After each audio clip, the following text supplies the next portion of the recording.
It is Friday here in Morocco, so the Muslim prayer is going on, so not as busy as it usually is here inside the fish market.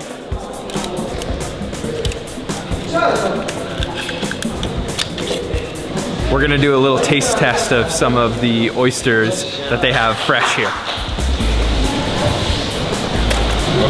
Okay, I got a fresh oyster with a little bit of lemon juice. Oh man, that was good. So fresh. A little sweet actually. A lot of vendors are closed, but we're looking for something fresh and good. We're gonna take it to a restaurant nearby to cook it up.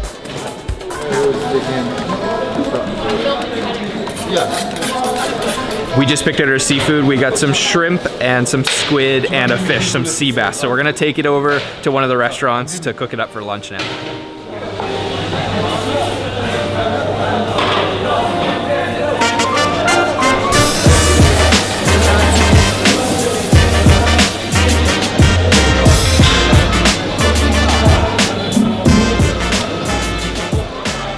We are sitting down now at one of the many restaurants outside of the fish market, right on the side of the street, and we have a true Moroccan seafood feast. This all looks so good. Let me introduce everything. First, we just have some sauteed shrimp with bay leaves, garlic, all kinds of herbs and spices. Back here, this is a crab salad with avocado. Looks really good. This is our grilled sea bass with oregano and thyme, lots of cumin as well. Butterfly cut over here. These are the salt grilled sardines. We've got some side dishes. This is the eggplant, and then we've got the Moroccan salad. And then back here we have our fried calamari squid, deep fried and breaded. This all looks just so good. I gotta dig in, I am starving. Let's start with some of these shrimp. I've peeled off the shell, let's try. You can taste that garlic in there. Super soft, a little bit sweet and salty. Oh, that's good. And those bay leaves too, very like herbal and almost earthy. All right, let's try this crab salad next. Gonna go in with a little bit of bread, and there's avocado in here, which is really interesting. Lots of crab, look at that.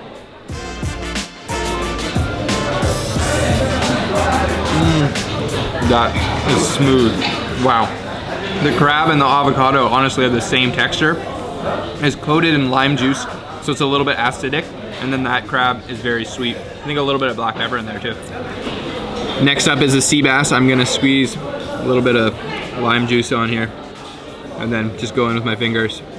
Oh man, that is so soft. Wow, meaty fish.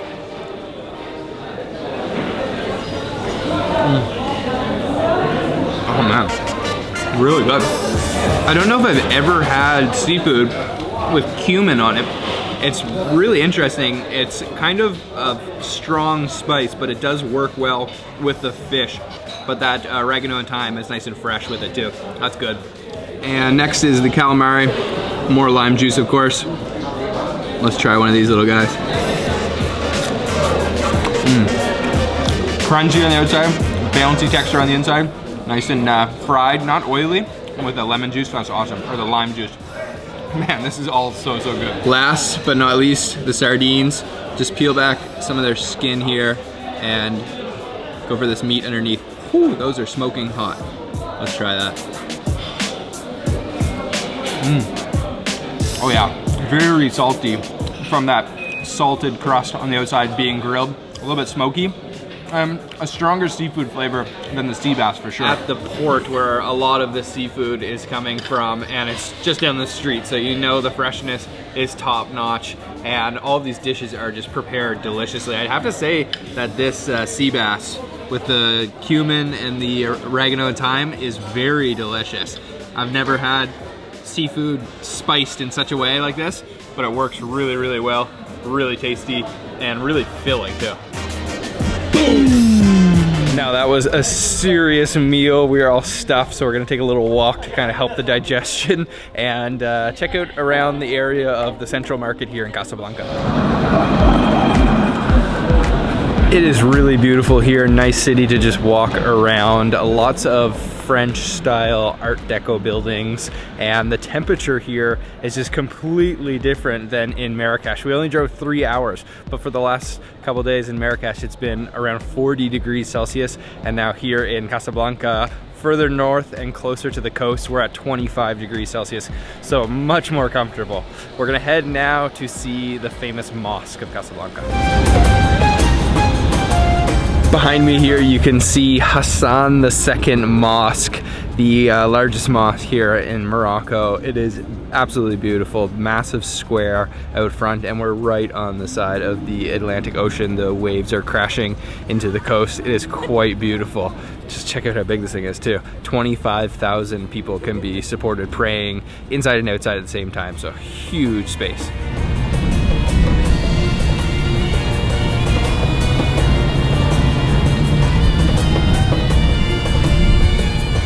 The architecture of this mosque is out of this world beautiful. I've never seen a mosque so stunning as this one. It is a perfect place to chill too because of the ocean breeze and the big open area. You can really relax here. So we're finished off here. We're gonna head now to Rabat, a city about an hour north of Casablanca, and that's where we will be having dinner tonight. So we have made it to Rabat. This is the capital of Morocco. It's a little bit farther north than Casablanca. We drove about an hour and we're at Mohammed's house, our guide. We're gonna be having a family meal. I'm really looking forward to this. We're gonna have some great.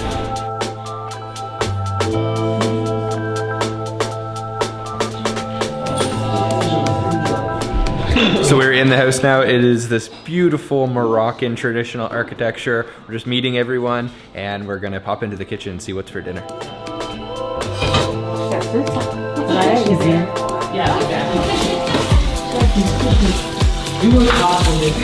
So what we are preparing here is a very famous Moroccan dish known as pastilla, and there are some ingredients that go into it that are quite unique, and the process to make the ingredients alone takes days. So we have the chicken, which has been cooked overnight, and then over here we have some eggs mixed with onions that have to caramelize for up to 3 hours, and some spices. And then back here we have, this is an almond paste with sugar, and these are all going to be folded within this phyllo dough and then baked. So we're gonna make this really interesting sort of like pie. I'm not exactly sure what to expect, but let's see.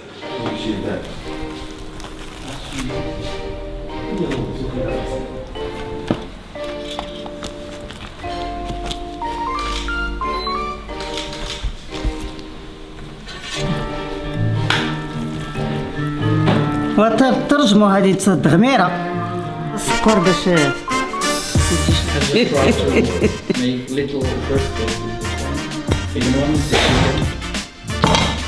Oh yeah, Small pieces.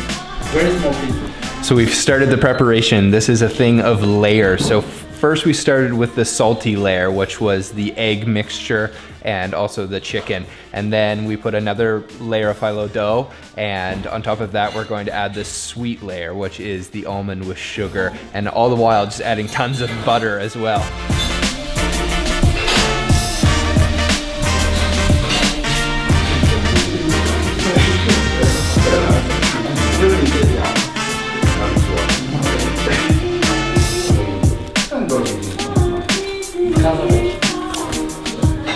So it's just about done. We're adding the final steps. The egg is used to kind of glue all of those layers of phyllo dough. We use 6 layers. Looks so good. If there is no pastilla in a wedding, it's a bad one. So now it's going in the oven for about maybe 20, 30, 35 minutes, and then it's time to eat.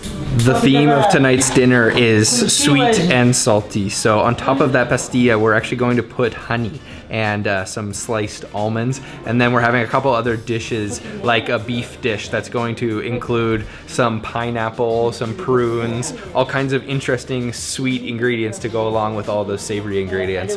It's gonna be a really good feast. I'm getting hungry standing in the kitchen. It just smells so good in here.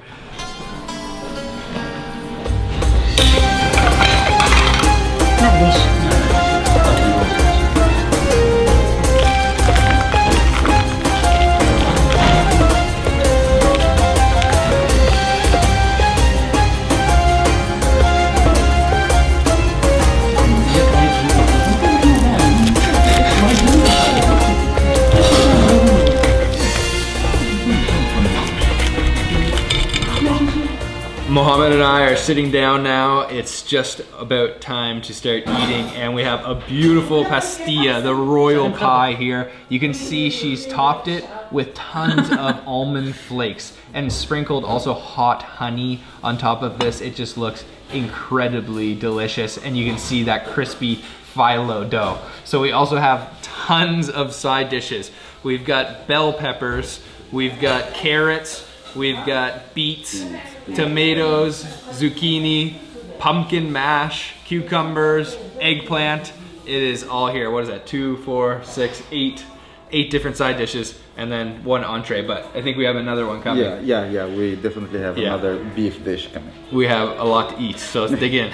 Okay, well, I gotta try this pastilla first, and you can see those super crispy layers. Try not to break any of those. Look at that, that is absolutely gorgeous. Put it on my plate here. You can see the layers of the chicken and those caramelized onions and the almond paste that's in there too. Wow, look at that, that is beautiful. Let me try this. Oh my. It's nice. Wow. Okay, now I understand why this is called the royal pie. Super, super flaky. It's sweet and salty, of course. That honey is not overpowering though, because all those savory elements come through. And then those caramelized onions, almond flakes. Look at this. This is absolutely beautiful. Wow. That chicken is so tender on the inside. This is just phenomenal. Wow. Crispy, soft, chewy, everything. Okay, it's side dish time. We have all 8 of the side dishes. They're beautiful. The plate just looks so colorful and delicious. I'm just gonna try these one by one. Let's start with this bell pepper. Oh yeah, very, very soft peppers. Eggplant. Oh man. Oh wow, it's really smoky. You can taste that smoked paprika in there. Wow, so creamy too. Okay, let's try these cucumbers. These look good. Crisp, refreshing. Maybe a little bit of vinegar on there. That was good. This is something that looks really good. This is the pumpkin mash with some sugar and then almonds. Wow, that is packed full of spices. There's so much flavor. Let's try this zucchini.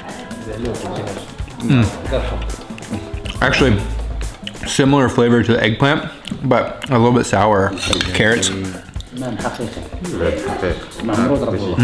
I think there's some orange blossom water mixed in with those carrots. That was a really kind of fruity flavor. I was not expecting that. Next up is the tomato mash with sesame seeds.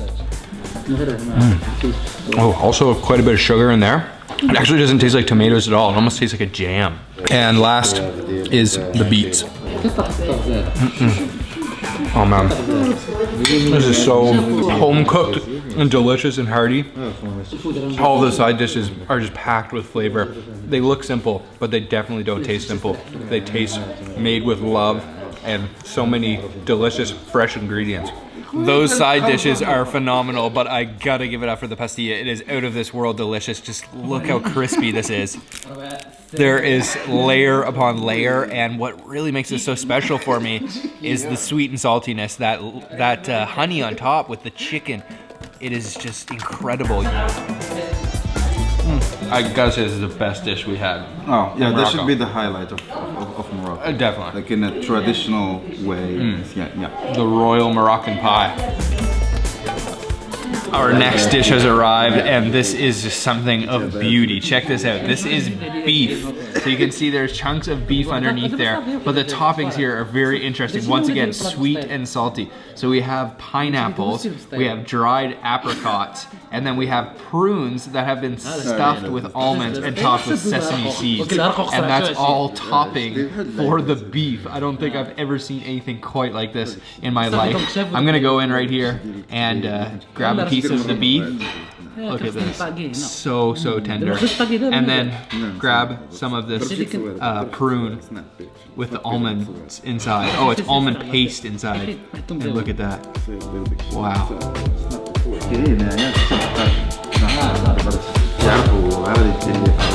Whoa.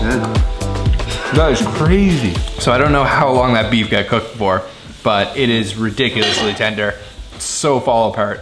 And then that prune with it is like a little sour and a little sweet at the same time. And then with the almond paste inside, it's almost nutty. It's really interesting. I've never had beef with any of these ingredients, to be honest. Let me go in for another bite. This time I'm gonna grab some of the pineapple here and some of the apricot. Oh, okay, here. I'll grab a little piece off this and I'll take this whole apricot and then some beef. Oh yeah, that's gonna be a good bite. So unique.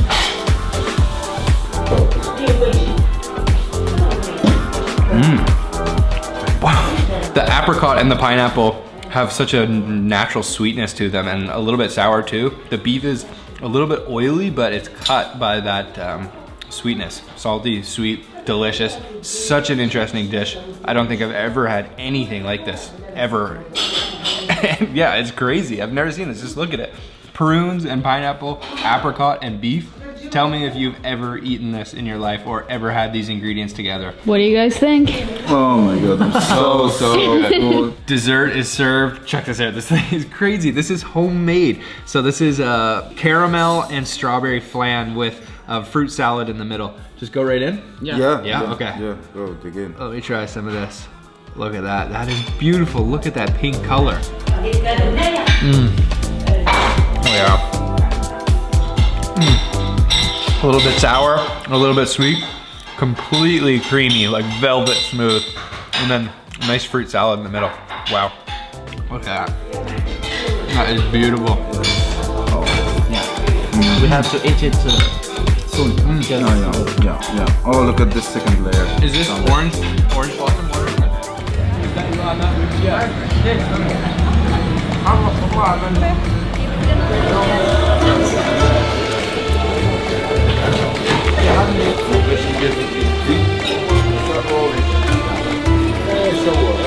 Sitting down for breakfast now. We have quite a few different types of bread actually. So we just watched them making some of these breads up fresh. And this one here is called begariel. And this is sort of like a crepe. And it's covered with a ton of honey. And you can see it's got this interesting kind of porous texture to it. Back here we've got two more types of bread. This one's an oat bread. This is just bread that was cooked in a pan. This one's like a flat bread all folded up, and then back here we've got a semolina dough bread, and then in the middle we've got olive oil just to dip the bread in. And of course we also have this coffee. This is Arabic coffee with milk and spices, so I'm guessing lots of cardamom in there, and then sugar on the side. Oh yeah, oh nice. Okay, this one is the one with honey, and he completely saturated this thing with honey. I can feel it. It's just kind of soggy. Look at that. Wow.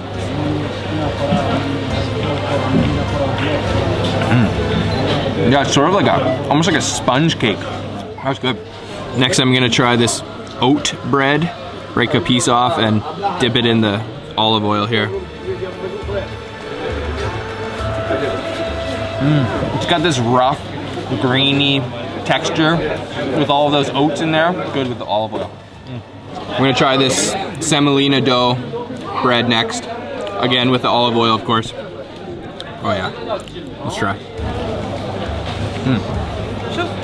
Simple, but good. Doesn't have as much of a flavor as the oat, but you can taste the olive oil stronger in this one. That olive oil is really, really high quality.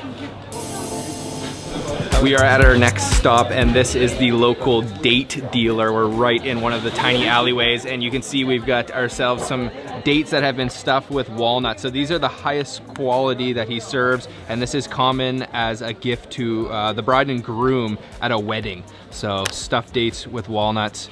Looks really interesting. Let me try. You whole thing? Hold it. Half? Okay, half. Oh man, that is so fresh. Oh man, that is delicious. I love that. Crunchy nut on the inside, and then really soft, creamy date on the outside. A little bit sweet, and then nutty. That works really, really well. Wow. Those are delicious. Check this out right here. This is really cool. This is a camel head. So camel meat is quite popular here in Morocco. This guy is selling camel meat. That thing is huge. There's gotta be a lot of meat from those.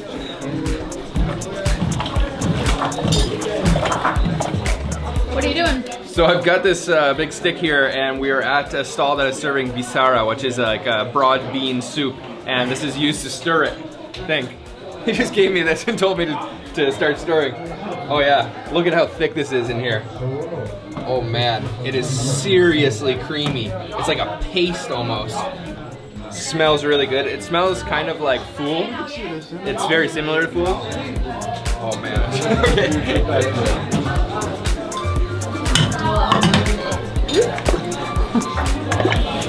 We have our bisara. This shop is so cool. It's really, really tiny, but very popular with the locals. And you can see it's covered in a huge layer of olive oil, of course. You can see that thick fava bean or broad bean mash underneath here. And then I've been told that I should add some of this garlic with more olive oil. So I'll go a little light because I'm not sure how strong this stuff's gonna be.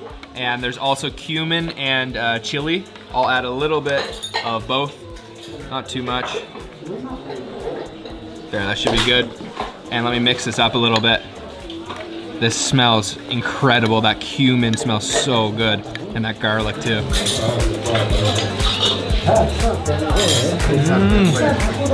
Oh man, that is incredible. The garlic, the cumin, the chili, it all works so well together, but my favorite part is definitely the texture. It's somewhere between like a watery soup and a paste. It's a very nice texture. And then with all that olive oil, of course, as well.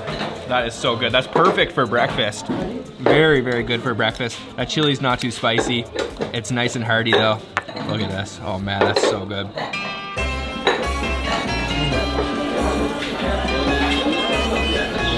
We're popping into this shop right here, which specializes in honey and olive oil and a couple other products. So I think we're gonna taste some honey. This is thyme. Thyme? Okay, I have the first kind. This is the thyme. It's dripping off. Oh man. You? Super good.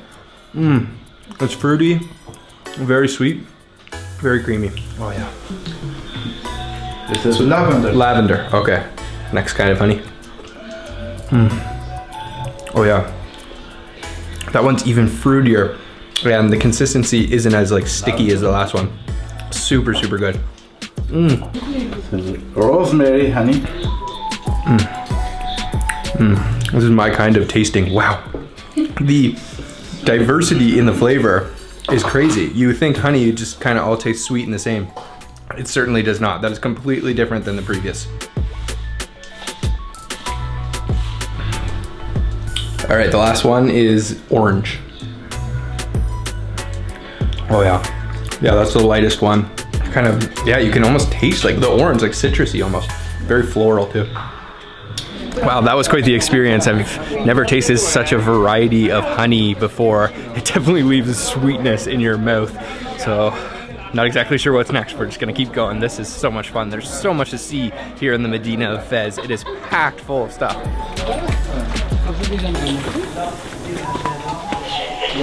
We're just checking out a traditional bakery. They're making all kinds of pastries in this really cool oven. It feels like it's a very, very old shop. So let's try some of these pastries. So Mohammed's gonna explain, we've got a couple different types of Moroccan pastries here. What do we have? Yeah, those are more cookies than pastries. Cookies, okay, we yeah. can call them cookies. This first kind is called fiqas, and it's with anise seeds and with sesame seeds and flour and sugar, of course. Okay. A little bit of almonds. Yeah. This one is with some cocoa. Okay. And this one is with chocolate powder and some dates. Oh, okay. Yeah, and those two kinds are named ghoriba. Riba. Yeah. So these are similar, but a little bit flavor, different. different flavor. Okay. Yeah, exactly. So I'm gonna try this one here first. Yeah. This one you said has anise seeds. Anise seeds. That's cool. Yeah. It's almost like a biscotti. Yeah. Yeah. It's like a biscuit or cookie. Yeah. This one? Go for the cocoa one. Yeah. Okay. Cocoa and semolina. Oh wow. Oh wow. Yeah. Cocoa and semolina. This So with coconut. coconut. Oh, sorry. Coconut. Yeah. Wow. Yeah. Yeah, strong coconut flavor. It's a lot softer than this one for yeah, sure. yeah. And then Go this for was the with third chocolate, kind. yeah? Yeah. Chocolate and dates. Okay. Oh man. That's so good. Yeah. That's like the perfect chewy texture. Yeah. Like a chewy chocolate chip cookie. Oh man. There are over 9,000 streets and alleyways here in the Fez Medina. There is no way, even if I gave you the address to these shops, that you would find them on your own, so you need to book a tour with Moroccan Food Tours. Right now we are walking through a part of the Medina that is famous for metal work and knife making. Really cool. Everyone's like sharpening knives, grinding down metal. Super cool.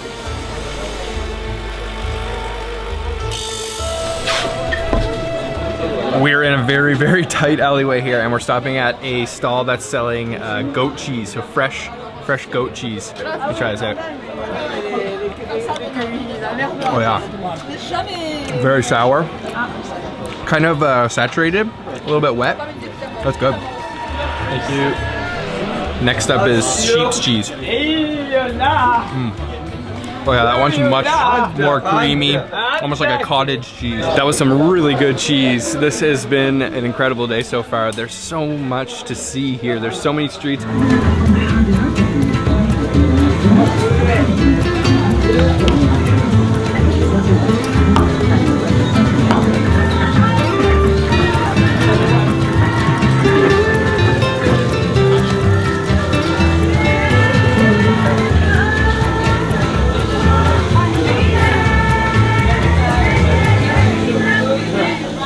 We just stopped at a stall selling something very unique. I've never seen this preparation before anywhere else in the world. So she's making a type of flatbread called trout, and she thins the dough out very thin, but then the device that she's using to cook the bread is what's so unique. It's kind of shaped like a upside down wok, almost like a balloon actually, the shape of it, and there's a fire going underneath it, and she'll drape the very thin dough on top of this and let it fry just like that. And it's used for a dish called rafisa, and it's very unique. It's not really worth just trying by itself because it's just a thin bread, but it's used in other dishes. So she actually gave us a small sample to try.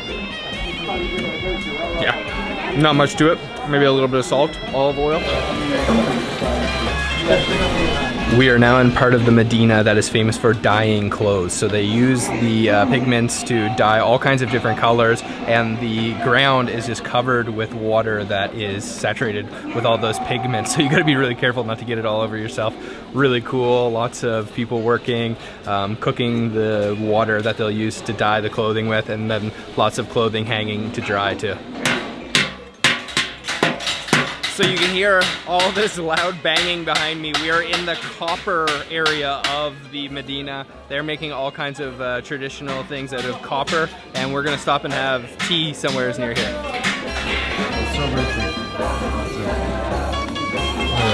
It smells like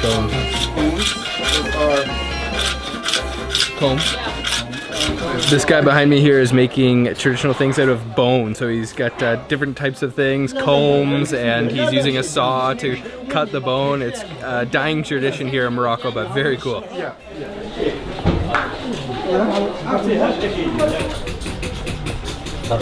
Grab some of it, yeah, and keep it close to your nose. So we are approaching the tannery now. This is where they're making the fresh leather. And as we walked in, they handed us a handful of mint because the smell of the animal hides is quite strong here.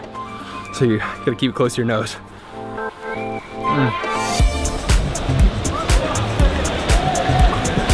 Basically natural pigments.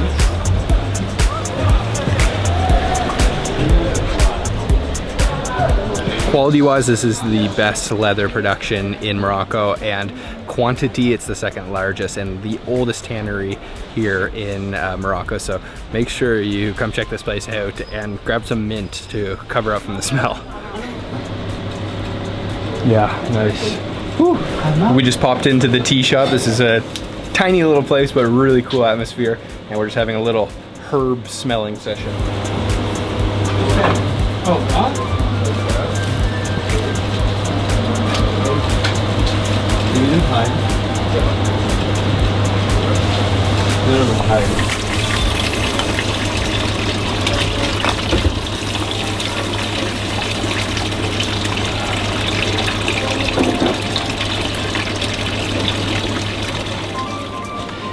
So we just watched him prepare the coolest cup of tea I think I've ever seen. The only place that I can think that this reminds me of is when we were in Bethlehem. We visited a guy named Sammy, and he made a similar type of tea with all kinds of different herbs.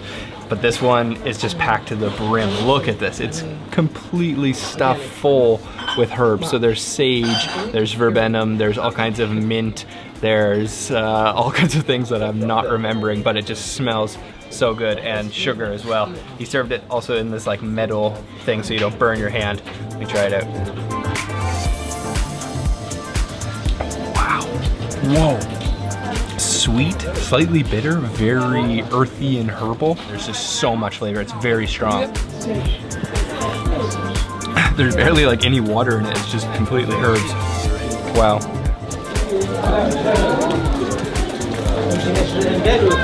That was an amazing tea, so flavorful. All those herbs in there, the sage and the absinthe, verbena, geranium, it really just works so well together, and it's really refreshing, like almost like a mouth freshener. We have done a ridiculous amount of snacking today, but it's time for lunch now.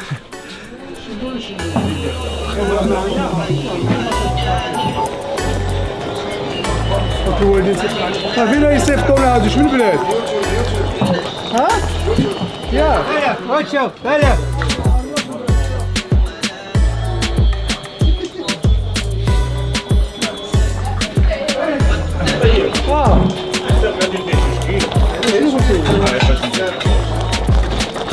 We are sitting down for a lunch, and this is such an atmospheric restaurant. We are in a tiny little dining room. The alleyway is right here, and everything is filled with smoke because of the grilled skewer stalls around us. But we've ordered up 2 different dishes. This one is something I'm looking forward to trying. This is a mixture of steamed beef, steamed camel meat, and then this is the steamed camel fat.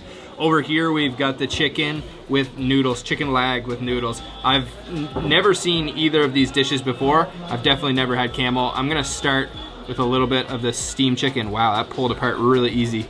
And some of these noodles, and you can see the noodles are cut very short, almost like grains of rice.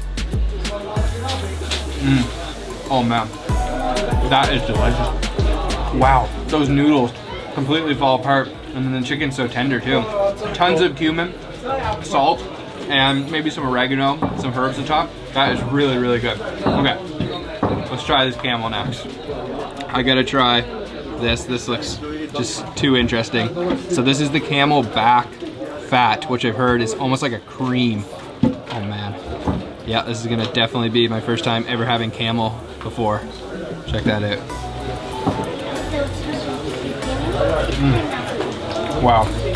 It just melts in your mouth, creamy. Oily. Kind of tastes like beef fat. There's no gaminess really. And it's so soft because it's been steamed.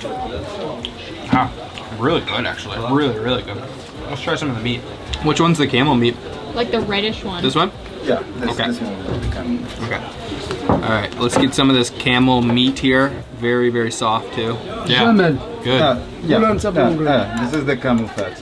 وهذا لحم عجل This is the camel meat. Oh, beef. هذا Oh. الإنسان ديال جمل This is the camel tongue. Camel tongue. Tongue. Oh, wow. ها Yeah. هو هذا وهذا حتى هو this is camel tongue too. This is camel tongue too? Jammed. This one's beef or هذا هذا اللحم بالعجل beef. This is beef? Oh, okay, let's try some of the camel. هذا الشيء طايب بالعشوب Yeah, everything is cooked with steamed with راس spices. الحاجوس Steamed with spices, yes. صبون طحون So this is actually a piece of the camel tongue. So we don't have any of the like actual meat, but just the tongue and the fat. So camel tongue. I'm gonna go for a dip in the tomato sauce here. I'm really interested to try this. I don't know what it's gonna taste like.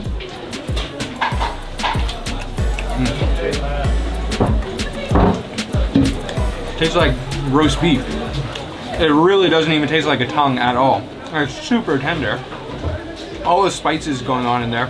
30 spices. And then that tart tomato sauce. That really tastes like roast beef. There's no camel flavor to it. At least I don't know what camel tastes like. It just tastes like beef to me. That's really good. Really, really good actually.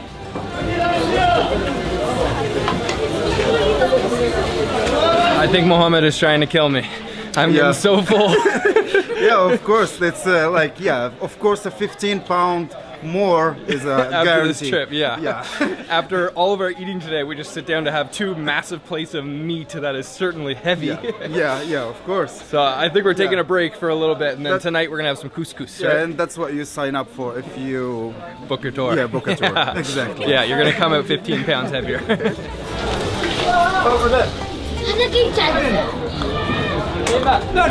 So it's evening time now, about 7:30 p.m. We are in the basement of our Riad, which is the hotel that we're staying at here in Fez, and we are just finishing up cooking the couscous. So I've actually never had couscous. It's famous all around the world, but I've never tried it. So what better time than try it here in Morocco, where it is famous. So couscous is crushed semolina, almost like a pasta, very small balls, and we're going to put some like gravy and some stew on top. So I'm really interested to try this. It smells so good down here.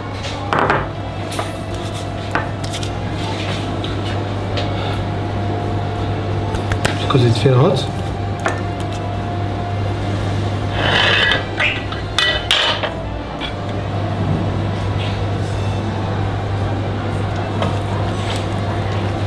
شي معلقة سماح محمد كبيرة.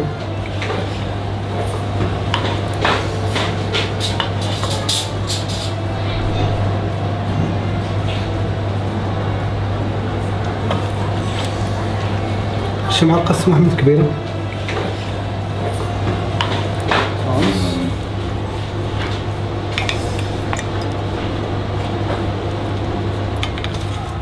Couscous, the food, so nice, they named it twice. This is gonna be my first time trying it, and I am super excited. Check this out. So you can see this fluffy semolina underneath, that is the couscous, but on top we have all kinds of different vegetables. We've got caramelized raisins and chickpeas, and just zucchini, carrots, potatoes, cabbage. I gotta get some of those raisins, caramelized raisins. Look at that. That is beautiful.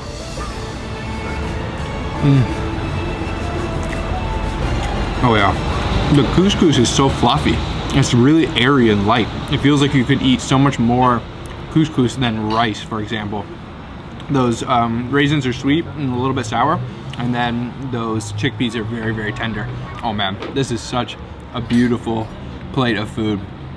I'm in love. Oh man. Underneath this big piece of cabbage here, you can see we've got these beautiful chunks of lamb meat. I'll just push that to the side, and let me go in and try some of this lamb with the couscous. Oh yeah, look at that. So, let's try that. Oh yeah. The couscous texture has got to be my favorite part. It's like a cloud. It's so fluffy. It doesn't even feel like you're really eating anything. It just facilitates all the other ingredients into your mouth.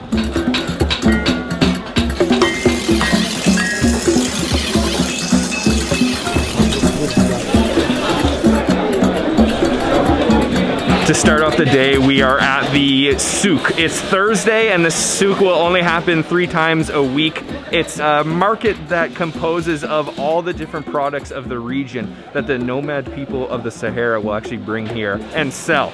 And one thing you can see an abundance of is dates. There is so many dates here, so we're definitely gonna try some of those. This is really, really rural, off the beaten path. I don't think they get too many tourists here. It is super, super cool to walk around though, so let's try some dates.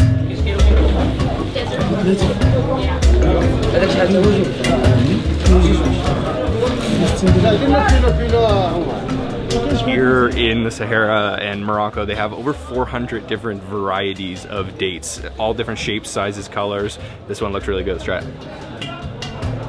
Oh man, it's so naturally sweet. It's almost like caramelly and very creamy too.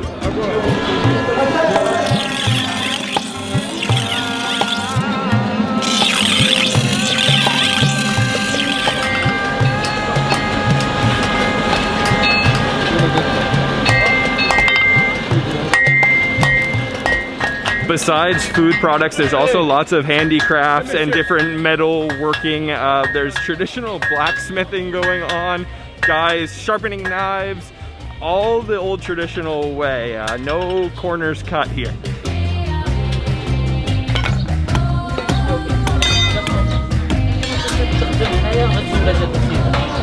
The nomads that are bringing their ingredients here aren't actually selling for money, but rather they're just trading for the necessities that they need, and whatever they're producing they will trade for something else. It's a very simple way of life. So interesting to be here and seeing it firsthand.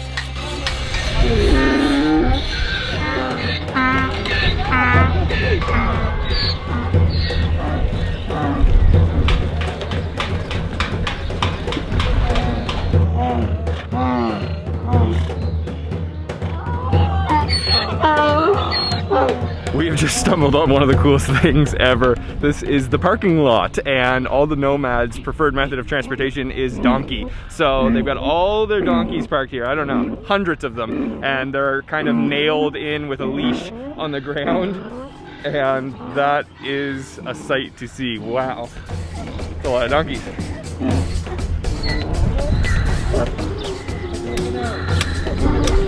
This is gonna be one of my favorite markets I've ever visited in the world. It's so authentic and real feeling, and we're pretty hungry now walking around. So we're going to try madfouna, which is the quintessential dish to try in the Moroccan Sahara. And this is the spot right here. Let's go in.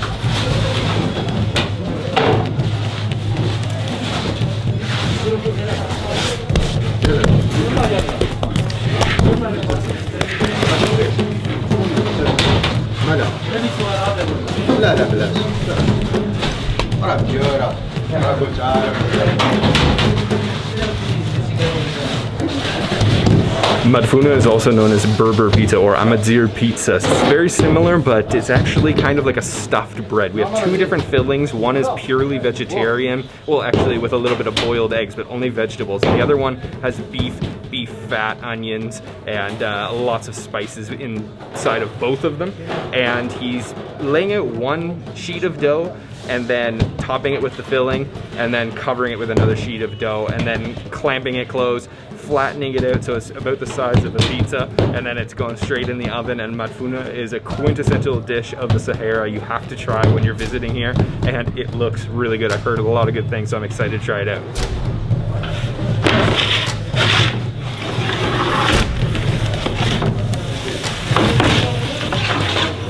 This is the vegetarian. Vegetarian.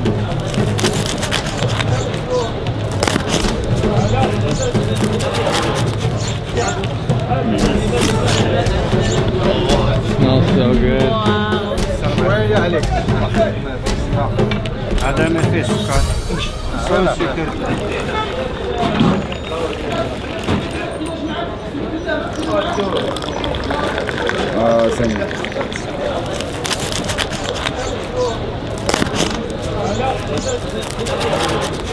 That madfouna was on another level. That very well may be my favorite dish that we've tried on this trip to Morocco. I think it has to be. It's so good. Oh, and then we've also got another to go. You never get enough from that. And you can see why they call it the Berber pizza.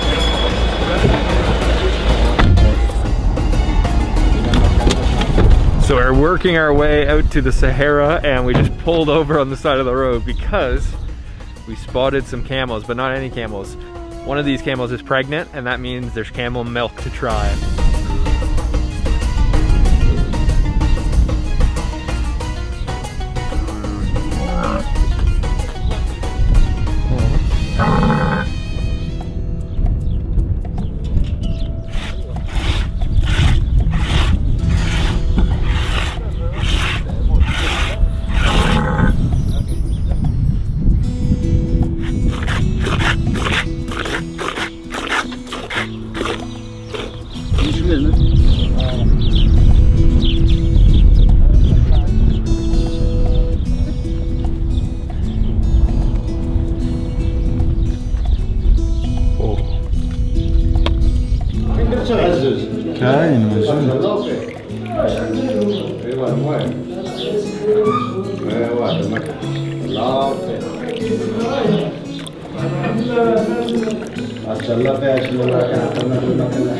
So it doesn't get much fresher than this. This is probably only out of the udder for 30 seconds now, and it actually feels like a little bit warm. Camel milk, first time I've ever tried it. Let's try it.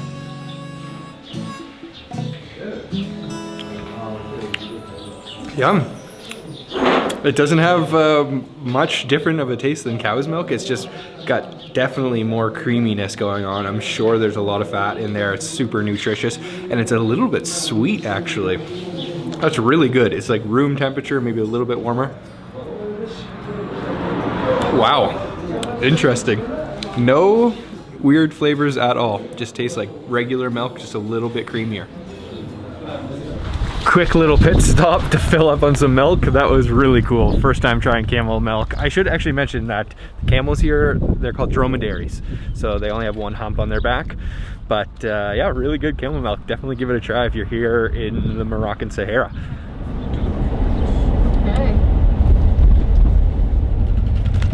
We have just made it to the town of Merzouga, which is known as the gateway to the Sahara here in Morocco. And we're gonna jump on one of those guys right there, ATVs, go for a little ride around the sand dunes. I think it's gonna be a lot of fun. Let's go.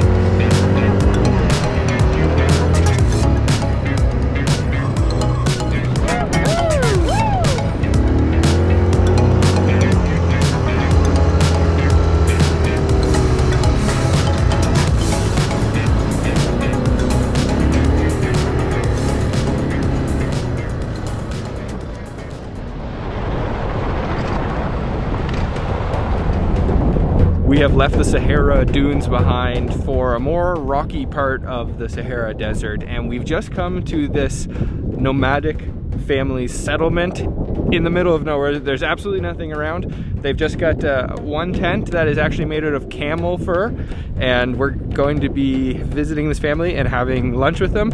This is an Amazigh family, so the indigenous people of Northern Africa, and this is about as real as it gets. This is not a permanent setup. These people will be moving through the Sahara desert, following the water with the seasons, and we actually were just told that this year there was no rain. There was no rain here. So this hut here is the kitchen. It's made with, looks like straw and mud, and they've got another one of these structures right over there. In this structure over here, they are using the camel fur to make more patches for the tent in case the tent is damaged. The tent is the one that they will sleep in, and it's more of their house. And they're also making a carpet handmade in here, which looks really, really beautiful.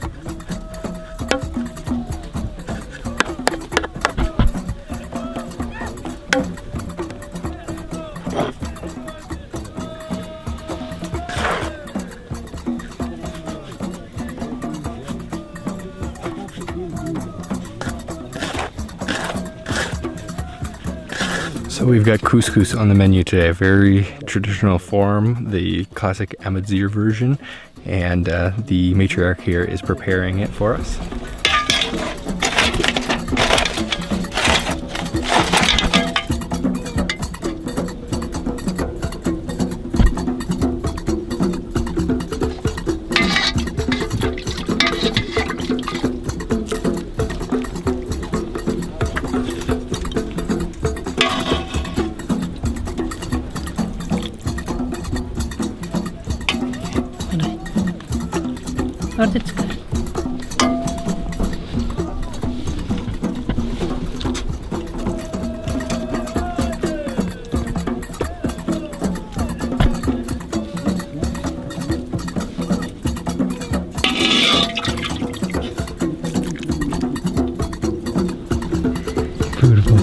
شكرا شكرا. There is not a whole lot of options for accommodation here in the Sahara Desert. If you want to stay in the desert, you got to camp, and that's what we're going to do tonight. So I'm pretty excited for that. We're going to go to the camp now, and then we're going to go on a little camel ride, of course, this evening for the sunset.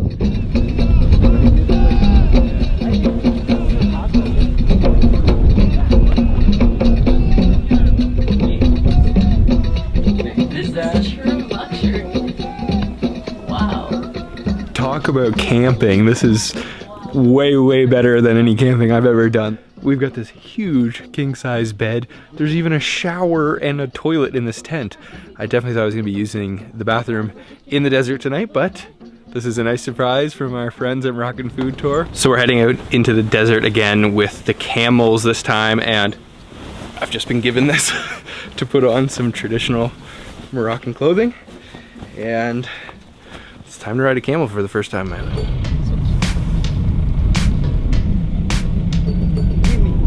Jimmy! Jimmy the camel is my ride tonight. Okay, I guess I'm getting on. Sorry, Jimmy. Okay, up. Good. Oh, wow, Jimmy is tall.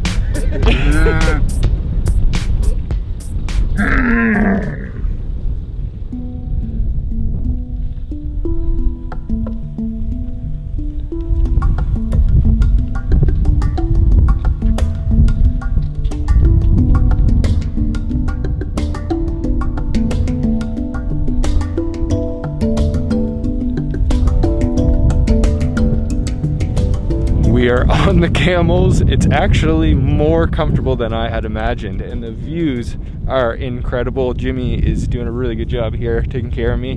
This is a lot of fun. It's slow, but it's definitely an experience, and you get to see the dunes from a different perspective. It's almost like another world out here, almost like we're on Mars or something. The sand is so silky smooth, and it's got all these wave patterns in it. And yeah, you can't see anything. There's nothing up here.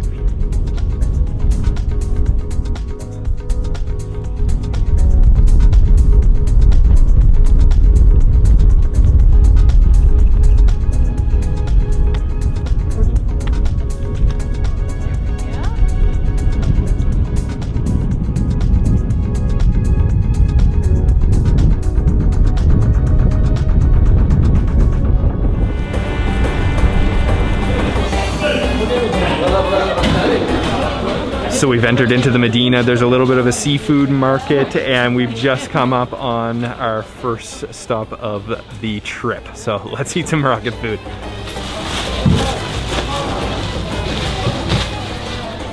So we've got this stall here with, I don't know, probably 50 different types of Moroccan breads. There's some that are stuffed, some that are just kind of plain. This is the raziza, and they've served it to us with this beautiful honey all over it. And you can see it's got this noodly, almost vermicelli-like texture. The word raziza actually means turban. So apparently the way that they make it, it kind of looks the same. So I'm gonna take a big bite out of this.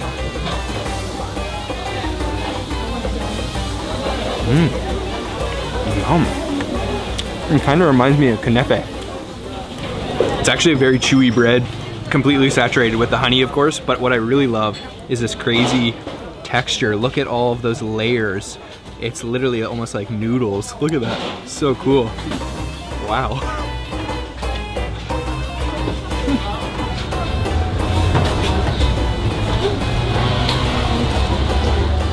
We also just got a little box of some kind of crackers. They're flavored with different things like cheddar, pesto, olives, and I think they're gonna be more savory than that sweet bread.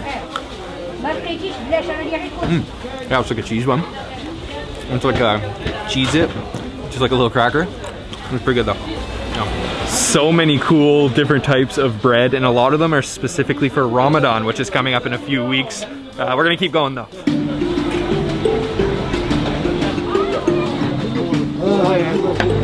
So we're on this busy little street here with tons of different stalls selling fresh juice, and they've also got all these different types of pastries. And check this out, you can see the bees that are literally all over the sugar. So we ordered one of the millefeuille, but also I've got this juice here, which is called panache. It's just a mix of the seasonal fruits. Oh man, That is so good. Wow, very, very fresh tasting. I don't know if they put any sugar in it, but it is quite sweet. So this is the millefeuille. There is a lot of French influence here in Morocco, a lot of different influences, but you can definitely find some French food. So we've got the millefeuille here, and it's really popular here in Rabat. So let's try it out. Oh, I can feel it's gonna be really crunchy. Man. Yum. That's awesome. So you have all those 1,000 layers of super, super crispy, crunchy. You can taste the cinnamon in there. It's so much crunchier than the millefeuille I've tried elsewhere. This one's quite different. It's got like a little chocolate coating on the top too. Who would have known that millefeuille is something you have to try here in Rabat, but I've been told it's very famous, and that was probably the best one I've ever had. There's so many different influences here in Morocco, so the cuisine is really rich and diverse. We're gonna keep going through the Medina. There's so much to eat here.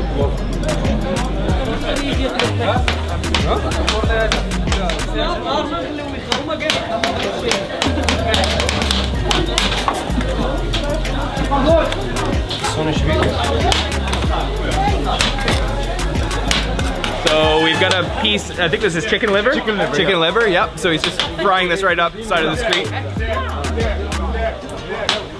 Wow, that's creamy. It is good. It's creamy. A lot of flavor though. Yum. الله كريم. أهلا وسهلا.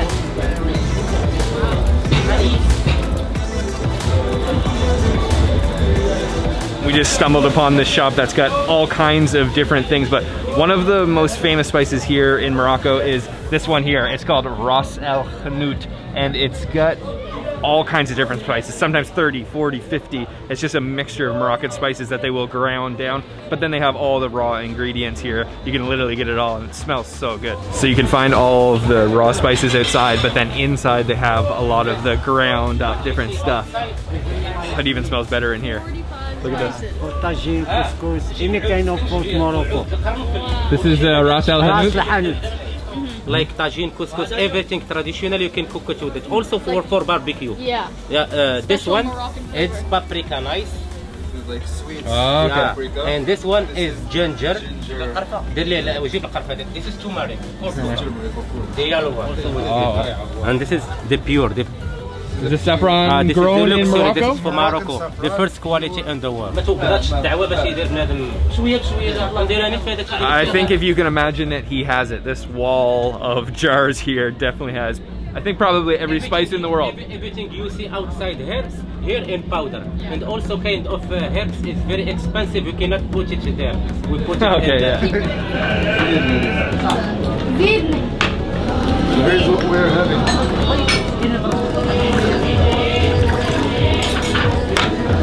We are at the most amazing looking pickle stall. He's got all kinds of different olives, all kinds of different pickles of every color and flavor. And we just ordered up this beautiful cocktail of pickles. And if you guys know me, I love pickles. So we've actually got pickled eggplant and potato, and then beets and beet juice. So a little bit of pickled beet juice.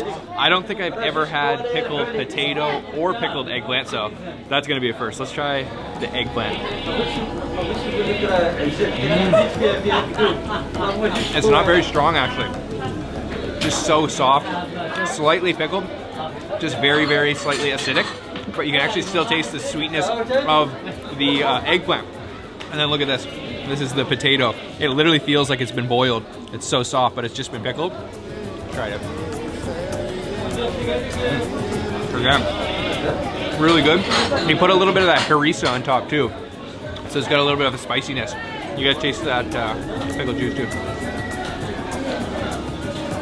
Yum. Yeah, a little bit sweet too. Wow, that is really good. A pickle cocktail right in the streets of Morocco. The next restaurant we have come to is absolutely beautiful. It's an old Moroccan home, so there's actually no windows to the outside. There's just one big skylight on the top, and it's got this beautiful Islamic architecture with the beautiful tiling and arches. And our guys were just telling us that you could tell it's a Muslim Moroccan home because there's no windows. If it were a Jewish Moroccan home, you would know because there'd be some balconies and some windows to the outside. Whoa.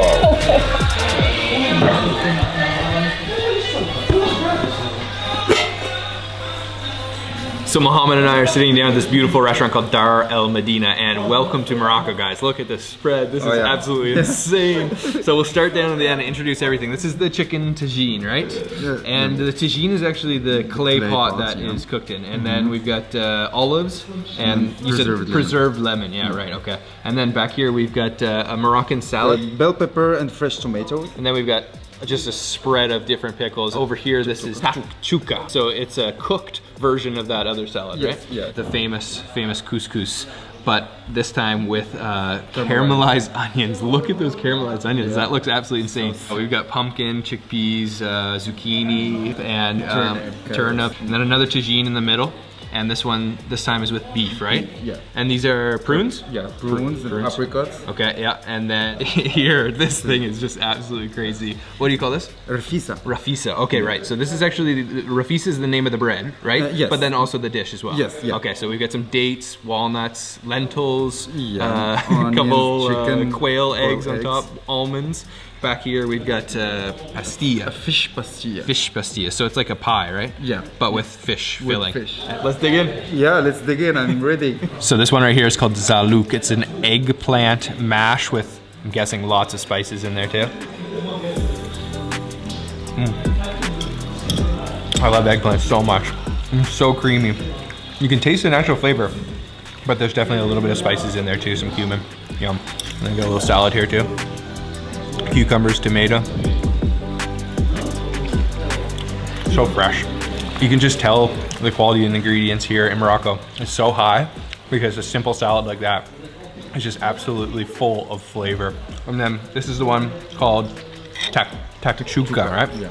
And we have one version that's kind of cooked and one version that's kind of raw. This is the raw version, right? Yeah, okay. Try this. With peppers? Peppers and tomato. Fresh tomato. Yeah. Yum. Oh man. The peppers are so good. Yeah.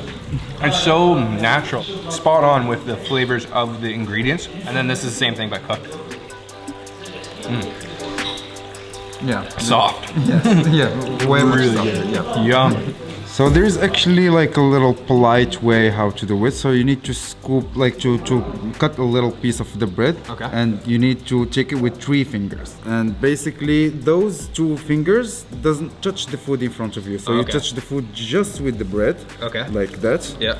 And then use your thumb to... You use your thumb to scoop whatever you want. Yeah. in your bread. It's a little bit hot. It's harder than people watching at home think. It's actually quite hard.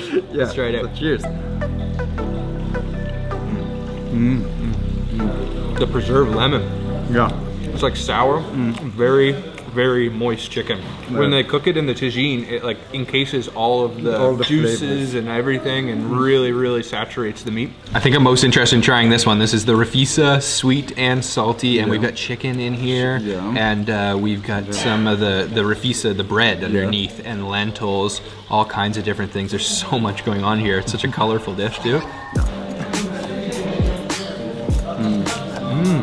Like a different flavor profile. Completely. But, A little bit sweet, definitely. I could taste some cinnamon in there too. I mean, the bread kind of acts as the thing to soak up all those juices that fall from the chicken. There's also vinaigrette and garlic. So lining the rafisa, we've got some dates that have been stuffed with almonds, and then we've got some figs here that are topped with walnut. Wow. So we've got another tagine here. This one's with the beef, and I just can't get over the ingredients here with the preserved fruit and meat together. It's really not common elsewhere in the world, but it works so well together, and there is a lot of sauce on that beef. It's just completely falling apart. Oh man, wow. That's very sweet. Oh, the meat is so soft. It's like butter. So this dish is definitely leaning on the sweeter side. Yeah. Next up is potentially Morocco's greatest gift to the world, couscous, world famous. And then we've got this one with caramelized onions. I've got a zucchini. There's meat in there, chickpeas. Just going for a big spoonful. Everything is so soft. Yeah. You really don't need teeth to eat anything on this table. Cinnamon, orange blossom water. And it's so fluffy, the couscous. It's so fluffy. It doesn't get completely saturated with the sauce. It retains that fluffiness, and it just complements everything so well. Yum, that is awesome. So last is the pastilla. We've actually had this one cooked by Mohammed's mother, and it was a different version though, filled with chicken. This one is filled with fish, and before it was more leaning on the sweet side again, but this is a savory version. So filled with fish in there. What kind of fish is it? So there are like shrimps, calamaris, whiting, different. Wow, and it looks like there's almost little vermicelli noodles inside too. Exactly. Really? Exactly. Okay.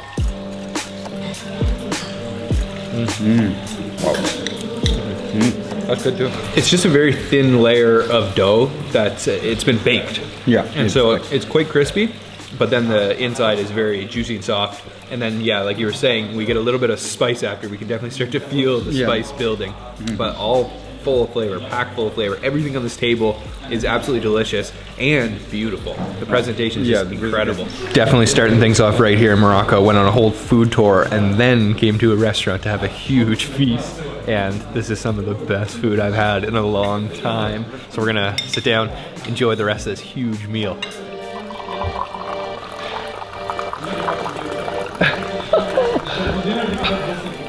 Okay, I don't even know if I want to try.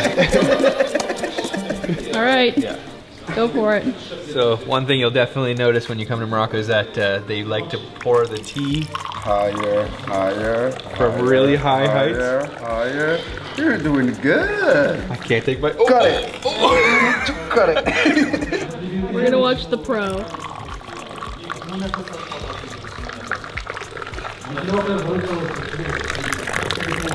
Wow. This is absolutely one of my favorite things about Morocco, mint tea, and I think it's necessary to have after a big meal like that. Yeah, exactly. Cheers. Just like I remember, very sweet. Yeah. But minty, and then it's strong tea too. Yeah. It's a black tea? It's green tea. Green tea, okay, green yeah, tea, it's strong though. So here in Morocco, you're gonna see tons of little cookies like this. This one is called corne de gazelle, means the horn of the gazelle, I guess because of the shape. And kind of looks like a Chinese fortune cookie, but it's stuffed with almonds, right? It's almond. Oh, it's like an almond paste. Almond paste inside with orange blossom water. Wow, orange blossom water. I love the ingredients here, so exotic. That was seriously good, and there's no way we could have found it without Mohammed from Moroccan Food Tours. It's such a hidden little restaurant down this alley, but some of the best food I've had in a long time. So good. Perfect way to start our trip here in Morocco. So we've come down to the riverside. You can overlook the Kasbah from this vantage point. It's a little bit under construction right now, so we're not gonna visit it. We're just looking at it from here, but there's tons of people swimming in the river. It's built to the Kasbah right at the mouth of the river where it meets the Atlantic. And this is also the port area where those sardines are coming in. It's quite a lively place. People swimming, people playing soccer. It's really cool. And the view of the old Kasbah, the fortress, is really incredible. You can see people weaving the nets that they'll use to fish. All kinds of these blue boats going out for fishing or coming back in, and just lots of people hanging out by the seaside. It is such a nice temperature here in Morocco, about 20 degrees with a nice beautiful breeze. Rabat is a beautiful city. We are making our way to the first stop for breakfast today, but I just can't get over how blue everything is. I knew it was gonna be the blue city, but literally everything is blue, and it's so beautiful, very quiet, narrow streets, and I've been told there's about 43,000 residents here in Chefchaouen and 3,000 cats. So there is a lot of cats, and they're very photogenic too. Like this guy right here. Nope. Doesn't want to hang out with me.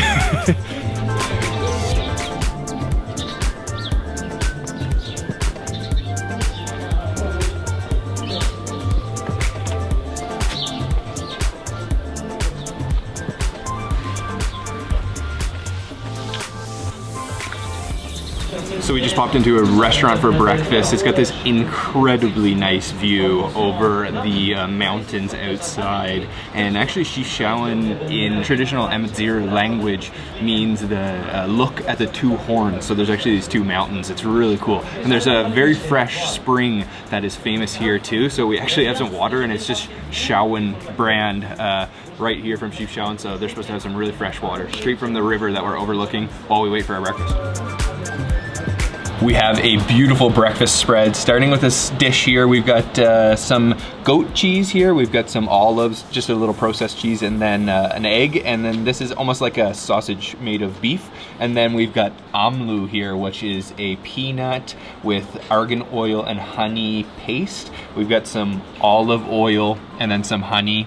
And then we've got a couple different types of bread. We've got sort of like a croissant, and then this is a Moroccan flat bread, and then back here we've got a corn bread, and then we've got some orange juice and tea, and I think I've missed a couple other things. The olive oil here is so high quality, you can basically just use it as a sauce, so I'm actually gonna pour a little bit onto my eggs and also onto the cheese, and then of course gotta use some bread, so I'll grab a little bit of the goat's cheese and then some of that egg too, and we'll try that together.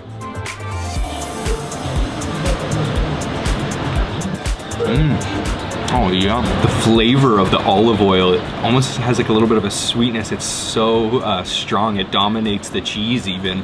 And you just get a little bit of a saltiness from the cheese, and that's definitely a fresh egg. Let me give this cornbread a try, and I'm gonna dip it in this amlou, which is one of my favorite things. It's almost like a sweet peanut butter. Oh man, that is awesome. It's a very silty, almost grainy bread, and the amlou has a nice sweetness to it. You can taste that argan oil in there too. Chase it down with a little bit of fresh squeezed orange juice. Oh man, the oranges here are probably the best in the world. Oh, that's so naturally sweet, yum. Look at this beautiful cup of Moroccan mint tea. Huge mint leaves in there. And actually, this is really cool. I've never seen this before. They've given us some orange blossoms. So I've been told to take just 2 or 3 petals, drop them in like that, and then you just give them a minute or so to steep. Oh man, yum. It's so floral, it's so minty, and they definitely put a lot of sugar in there, so if you don't like it too sweet, ask for less sugar or no sugar. But the orange blossom gives it this really floral aroma. So good. Let me try this flatbread. Oh, it's really crispy. And I'm gonna dip it in some of this honey, and the honey is such a deep red, rich color. Look at that, wow.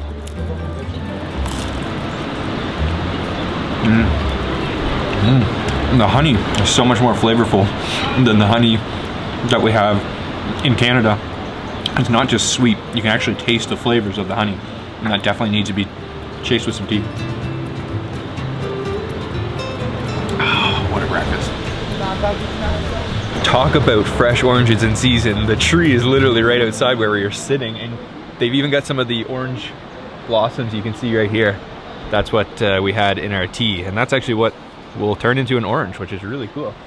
Wow, those look like some really juicy fresh oranges, and they were really good. Finishing off our breakfast with a nice cup of coffee, and we get all this shade at this beautiful restaurant from these fruit trees. So there's figs, peaches, oranges, plum tree right behind me here. It's absolutely beautiful.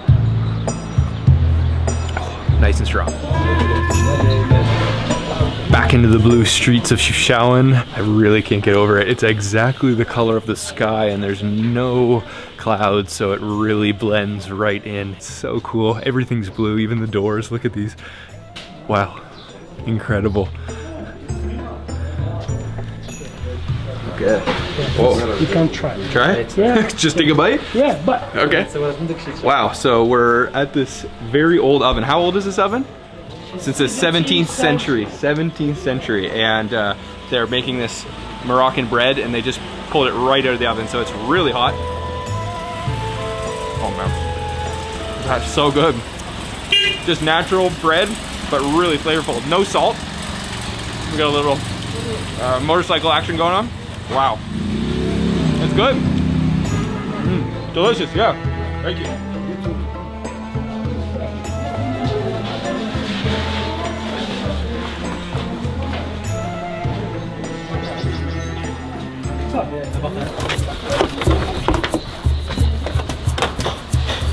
So right on the side of one of these streets, there's a man selling something called caliente, and this is it right here. It's like a chickpea pie. So it's mixed with some eggs, and then he put a little bit of cumin on top too. And this is seriously street food. He's set up right in front of the blue door. Let's give it a try.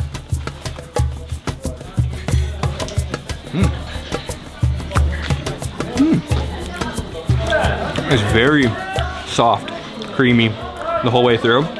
It's almost got a cheesy likeness to it too. A lot of cumin on top, and there's not a whole lot of flavor. It's not overly salty, definitely not sweet. It's pretty good though. It's just simple.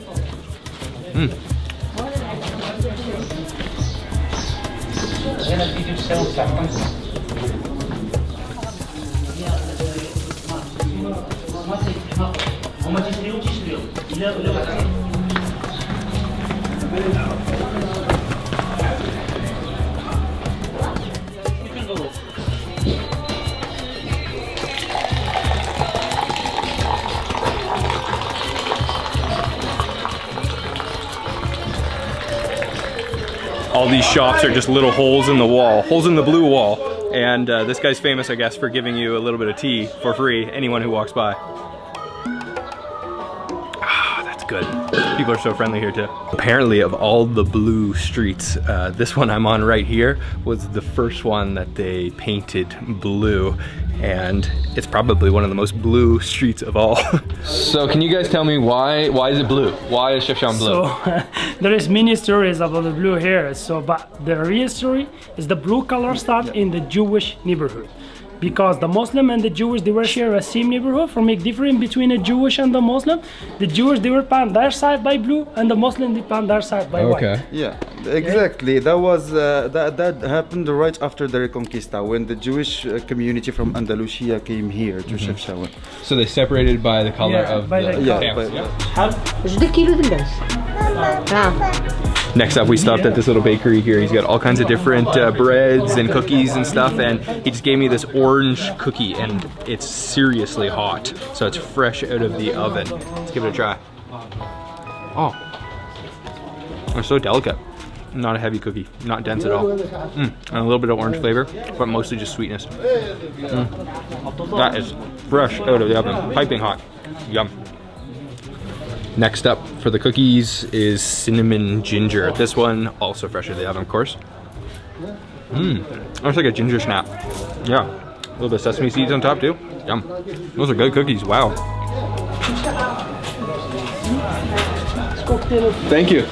Fulfill the taste of the. Okay, so moving right along, we've come to a juice shop for Zaza, this is called, and it's this crazy concoction. There's like a Oreo cookie on top, some banana, pineapple, strawberries, and then it's like an avocado smoothie, and apparently it tastes better if I wear this hat.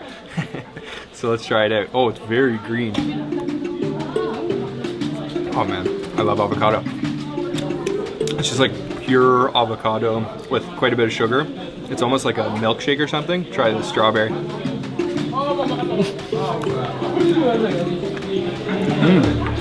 This thing is deluxe. Oh, there's all kinds of things hiding underneath there. There's more fruit, there's flan, there's all kinds of different nuts and stuff in there. It's full of stuff. Very sweet.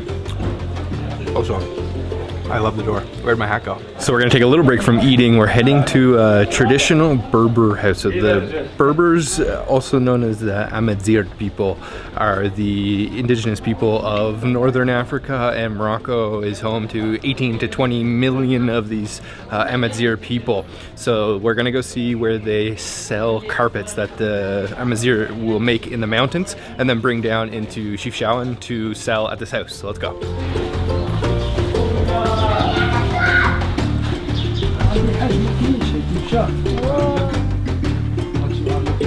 Okay.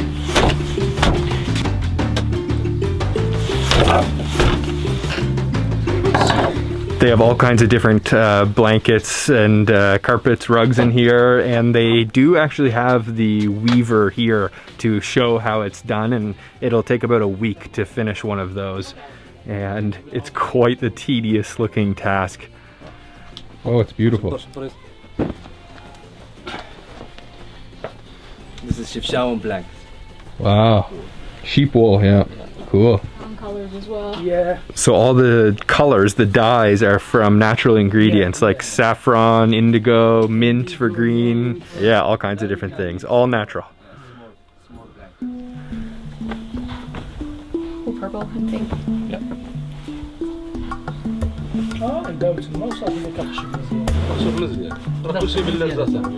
This one is made out of camel wool. I didn't even know that was a thing. Oh, this is cheese? Yeah, cheese, fresh. Fresh cheese? Fresh cheese. From cow or? Good cheese. Okay. Yeah, fresh. Oh, wow. Yeah. Thank Wow. you. Okay. Yeah. Nice. Let's try. Oh, So we've come to our local live. cheese dealer here in Chefchaouen, and he's giving me a little bit of goat Yeah. cheese. Yum. Yeah, it's very, Very good. good. Yeah, it's very good. This Usually one. goat cheese is like very strong, but actually Yeah. it's very mild. It's just a little bit of a sourness. It's very creamy, very soft. Yum. Yeah. Delicious. Thank you. Shukran. صحة عربي صحة صحة. Yeah. So he's not letting me return the plate, the cheese, or the knife. I guess it's a souvenir. So friendly, so friendly.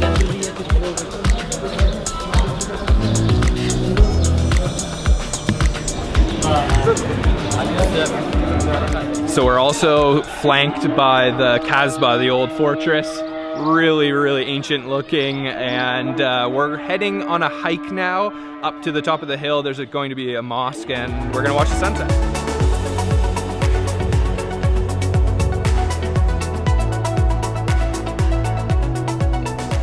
So we made it to the top of the hill. That was about a 30-minute hike, and at the top you will find a mosque. Well, originally it was actually a church that was built by the Andalusians back in about the 1800s, but now it's been converted into a mosque. We have this absolutely stunning view over Chefchaouen, and we are waiting for the sunset, but I just can't get over how incredible the blue looks from up here.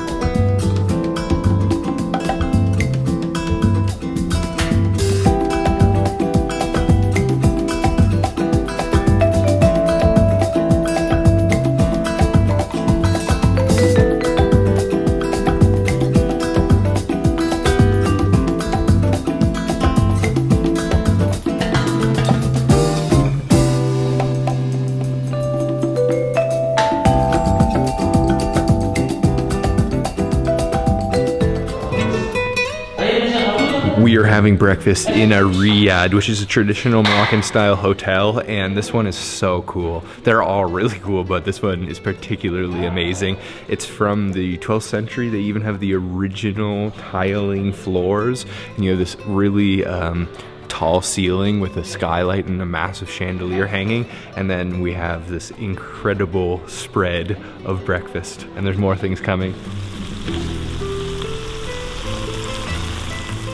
We're sitting down for breakfast. We have a huge spread, and there's a couple special dishes and some more typical Moroccan breakfast dishes, but there's one right in the middle here that I'm looking forward to trying. This one is an omelette with khlir, the preserved right. meat. Okay, yeah, so this meat here is beef, and it's preserved and it's fat, and then made into an omelet. And then we have, of course, 100 different other things. We've got these little Moroccan style donuts. Yes, What's the name? it's called sphinge. Sphinge, okay, yeah. And then we've got some olives, orange juice, coffee, honey, some like crepe. Bagherir, like crepe. Crepe. Yeah. And then what is this one here?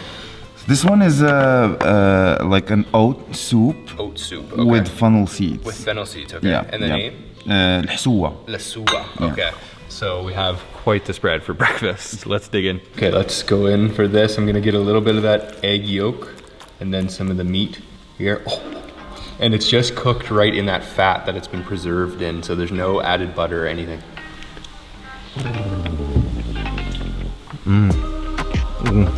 How's that taste? Really good. That's awesome. You were afraid about that. When Andrew Zimmern came here, this was something he said that he could not eat. He didn't like the flavor, but honestly, it tastes amazing. It's quite salty. and it tastes buttery, but it's just all that fat.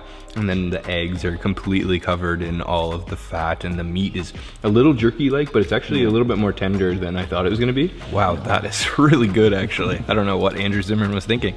I'm gonna grab a little bit of this honey here and put it on my lasua, this oat soup with fennel. Oh wow, that's thick honey. And this is how they like to eat it here in Fez, but apparently the Amazigh people will eat it traditionally with some olive oil. Olive oil and salt? Yeah. Yeah, okay. Give it a little mix. Let's try that in.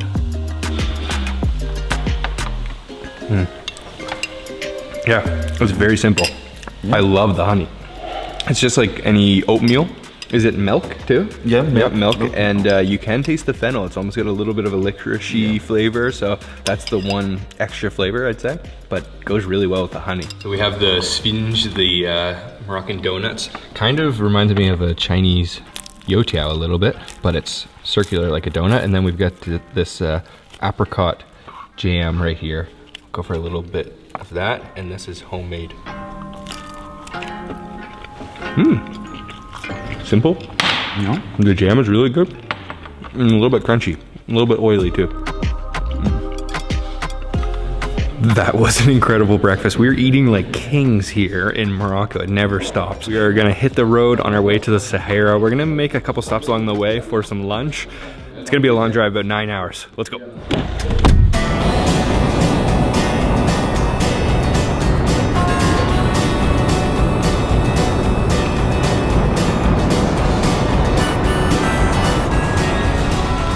We've driven about 2 hours into the mountains. We're deep in the Moroccan countryside, and we've stopped at this place that is an aquaculture farm for rainbow trout. So they're growing the trout here, and I think we're gonna buy one of the fish and take it to the restaurant and have it for lunch. So they've actually got the big trout. They're really, really huge looking. And this is a fish that is native to Morocco, but now it's kind of overfished in the river, so they've turned to aquaculture to farm them. But pretty cool. Let's take a close look at these trout.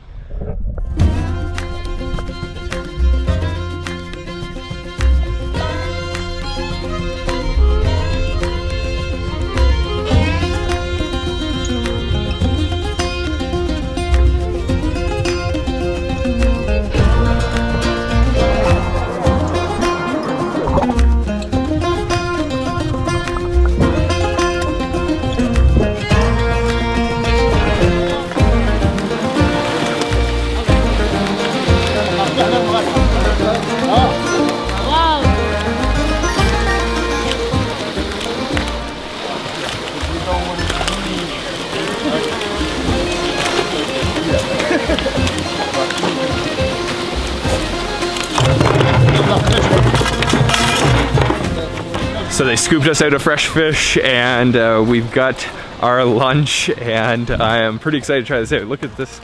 Give it to you right with some ice in there. And a couple fillets. So this is a good packaging actually. Yeah. So we're gonna take it to a restaurant? Yes, we're gonna barbecue it. Okay, let's go. Yeah, let's go.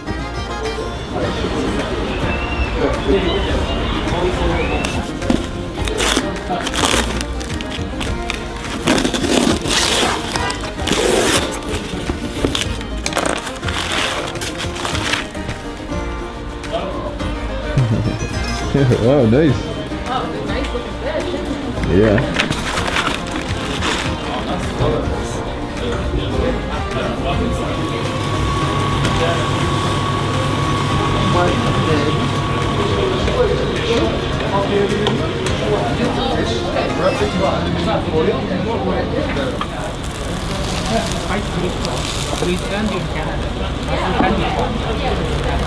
So we have 2 full trout, and he started by rubbing a little bit of a rosemary blend on top, and then on the inside he put the ras el hanout, the Moroccan spice mix, and also some salt, and then covered it in oil, olive oil, and then wrapped it up in aluminum foil and put it on the barbecue. And we're just waiting for it to cook. But check out these olives in the meantime. All of these little shops will spice and blend their own special blend for their olives. It looks like a lot of different things on here. I see some preserved lemon, maybe some garlic. Yeah, that's really good. Waiting for the fish to cook. I think it's gonna be really good. We also ordered another tagine while we wait for our trout. So this one's with beef and it's still bubbling hot. So I'm gonna be super careful and just try to grab a carrot with some of the juices down at the bottom.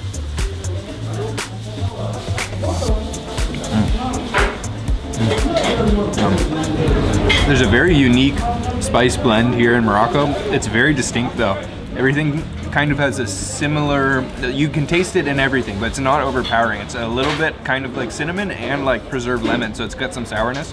And that tagine, when you cook it like that, whatever you're cooking in there is just so soft. That carrot completely fell apart. It's like a mashed potato almost. Our trout has arrived. This looks so nice, and you definitely got to put a little bit of lemon on top, of course.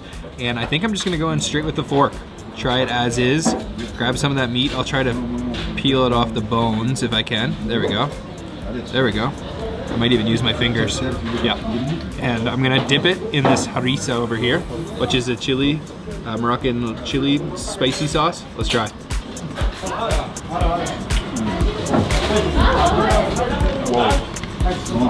Wow. That is incredible. Yeah. It's actually full of spices and flavor. It's a little bit salty. The meat is extremely succulent and moist. And then with the harissa, it kind of kicks the heat level up, the spiciness. And it tastes buttery, but he didn't put any butter in it. He just put oil in it. But that is, like, look at how much meat is on this. It's absolutely beautiful. Look at the thickness of that trout. Wow. And tastes really good quality. I mean, farming with all high quality natural spring water. Oh, it's really hot. Let's go for another dip. This harissa is a must with it.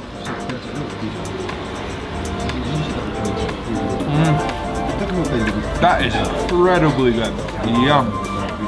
Wow, what an experience from farm to table in just a few minutes. That was some seriously delicious trout. I love that. The Moroccan spices in there work so well.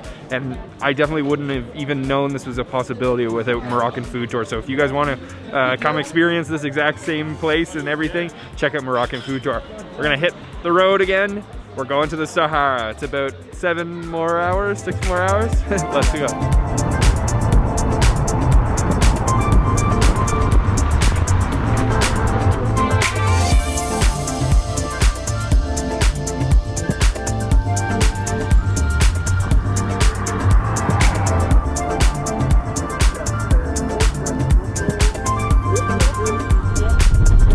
So we are working our way through the hills. We are seeing these beautiful green landscapes, but it's gonna slowly start changing to more of a desert setting as we get closer to the Sahara. And we just actually noticed a monkey on the side of the road. And to be honest, I did not know there was monkeys in Morocco. And we're gonna keep going to the Sahara.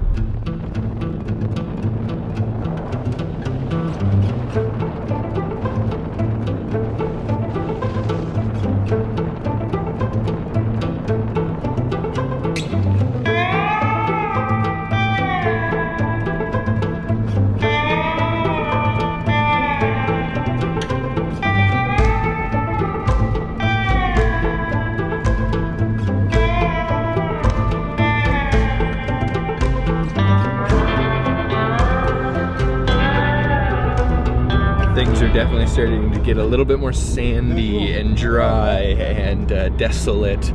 The green has sort of faded into this shades of red, and it's crazy because you can actually see mountains with snow on them in the distance, even though where we are it's 28 degrees Celsius. So really high altitude mountains with snow on them in the distance, really beautiful, and the landscapes are changing. It's really picturesque.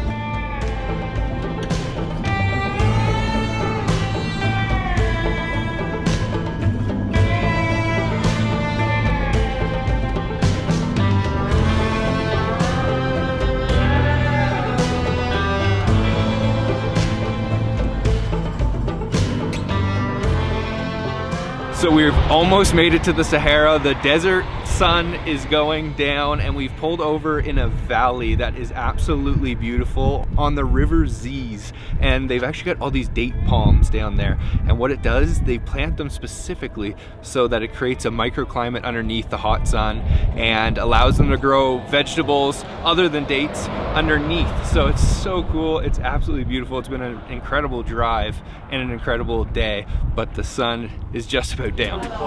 So this spot is called Azlai Urban Souk. It's a more modern restaurant, but they're serving some really good brunch. So we've got a couple things here, but there's gonna be some more coming. So we've first got a spread of different mason jars with different things inside. So we've got red jams with all kinds of different red fruits in it, fig jam. This one I believe is orange, cheese, and honey.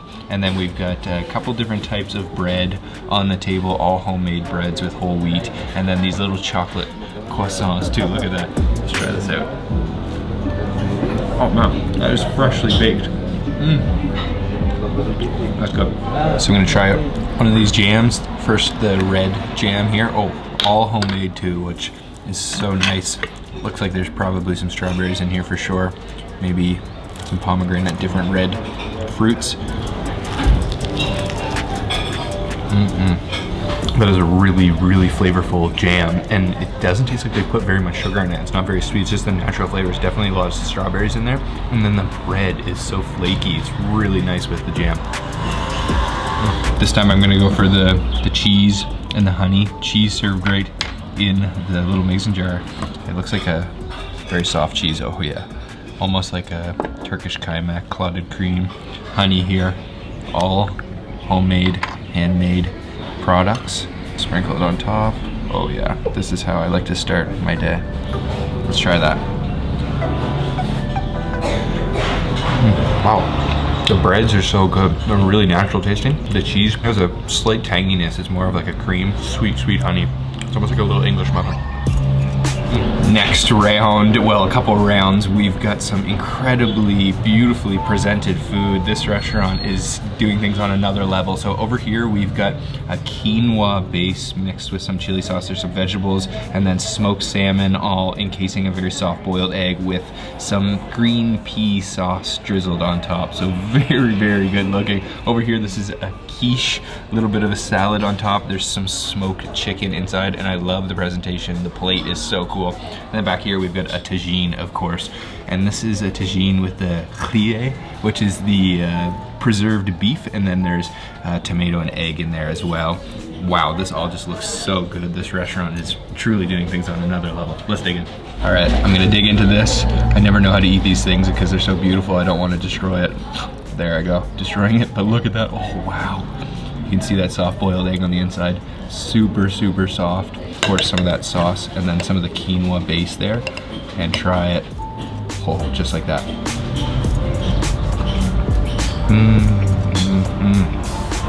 That smoked salmon is incredible. Extremely smoky. And then the green pea sauce actually has a little bit of a sweetness, kind of a vegetable flavor to it. And then the egg yolk just completely melts in with all the quinoa. The quinoa is really kind of crunchy at the bottom too. Wow, that is a beautiful dish and a tasty one as well. I love the smoked salmon. Yum.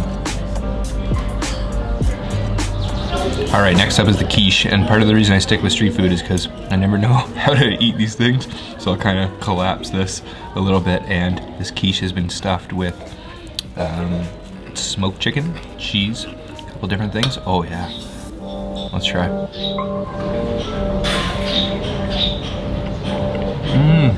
Super freshly baked. The quiche is like a perfect crust. It's just a little bit crumbly and a little bit chewy at the same time. Last but certainly not least is the riad tagine here.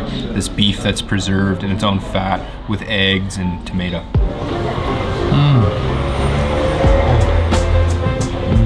Those eggs are ridiculously soft, and the riad is a little bit kind of chewy and salty, and it gives most of that flavor too.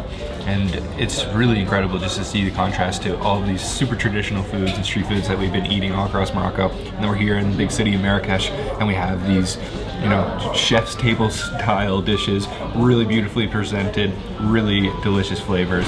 Finishing things off with a coffee, of course, and look at the little cookie on top. The presentations here have just been out of this world. Oh yeah, perfect way to start the day with the brunch here at Azlai Urban Souk.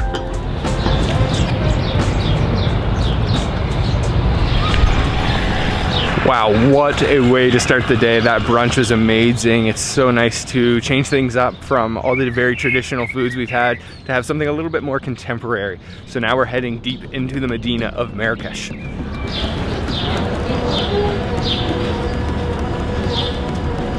We are in the world famous Jama El Fna, this huge square in the middle of the Medina here in Marrakesh. And it's really not as busy as the time we've seen before because we're here early in the day and they'll bring out all the stalls at nighttime and set up, but it is huge. Okay, we're sitting down now. We have some incredible dishes here. So first off is the tagine, which is the chicken that they use right from their own farm. There is just a few spices in here, cumin and saffron. There's preserved lemons.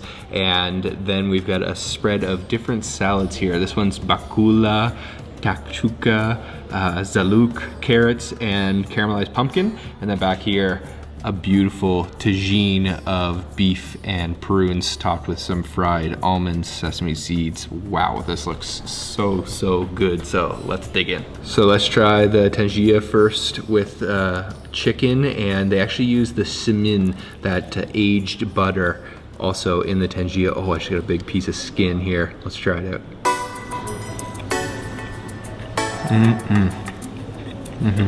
It's actually quite a subtle dish. There is a little flavor of saffron in there for sure, and I can definitely taste the preserved lemons coming through, a little bit of sourness, but really it's just about how tender the meat gets cooking in the big tagine pot like that, or slow cooking for a very long time, and the meat is just so soft right from the backyard where they've got the chickens. I'll go in for one more bite. Oh man. And then you gotta get down deep in there to get all those juices like that. That's where all the flavor is. That's phenomenal. Yum. So next up is the beef tagine. This is definitely one of my favorite preparations of tagine that we've tried here. The beef with the prunes, the almonds on top, and again, gotta get that juice at the bottom. Oh yeah, very tender. Wow. Yeah, this one is also very, very good. Not as sweet as the one we tried back in Rabat, but the flavors are still very strong. I think I gotta go in again for a little piece of prune this time, or maybe I'll just take the whole thing. That is a little sour, a little sweet. Yum.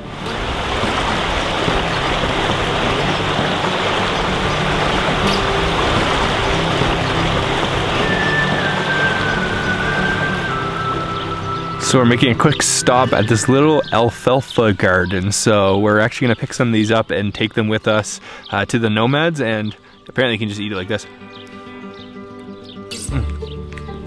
Not much flavor.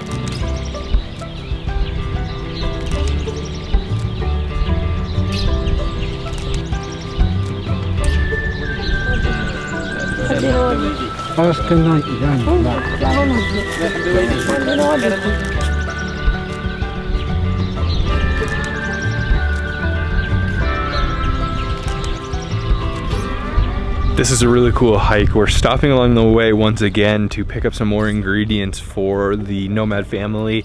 And this is a fig tree right here. So just up here, you can see the figs, and we're actually trying to pick these little green ones. Oh, look at that. There's a little bit of juice coming out of it. Apparently the black ones are overripe and they'll taste bitter when cooked, so we're getting the green ones.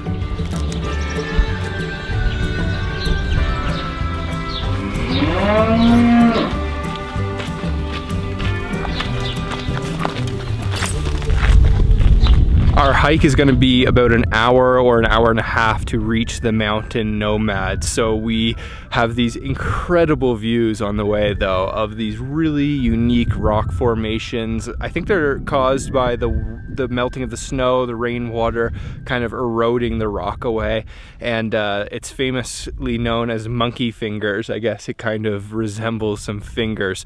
So the mountain nomad people are going to be quite different than the Sahara desert nomad people we met before. I'm really excited to get there, but we still have maybe another half an hour. Let's keep going.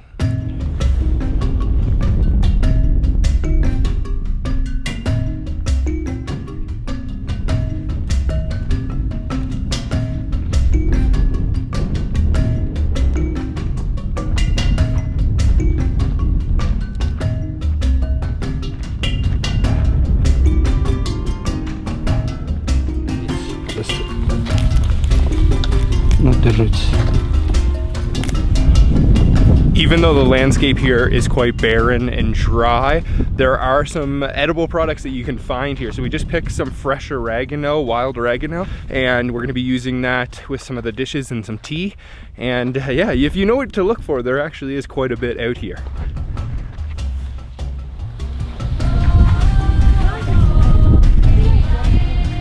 So we've made it to the nomad settlement here in the hills of the Dadis Gorge area, and they've actually carved out these caves in the side of the rock, and it's quite an incredible sight to see these little holes and then see the people emerging from them.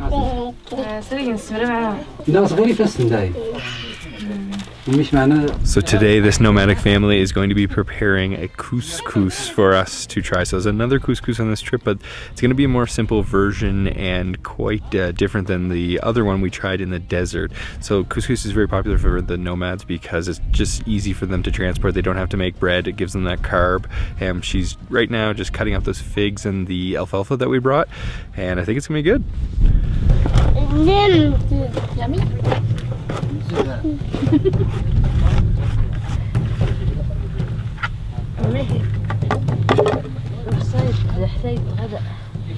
Baby goats.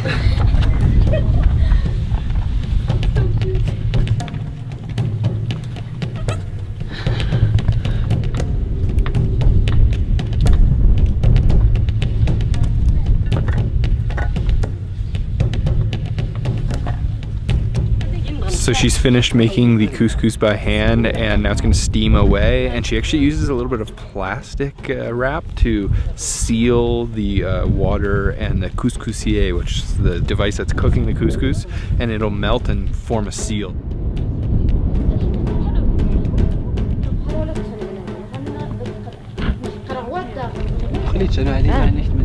There are a few different families living in this small area, and then they've just got a couple caves and a couple rock walls, some baby goats and chicken, some donkeys, not much.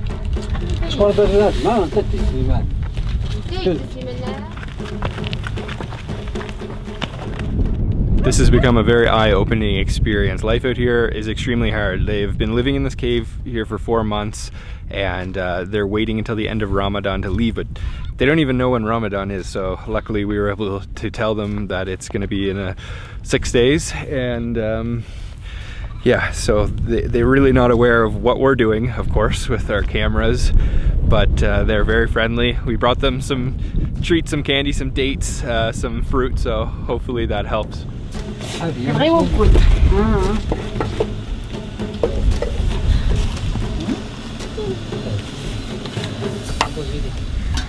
So the couscous has been steamed, and then she has added some oil to it, and then she's rubbing it in and fluffing it up so that it's nice and fluffy, and then she's also added a couple different spices in there as well.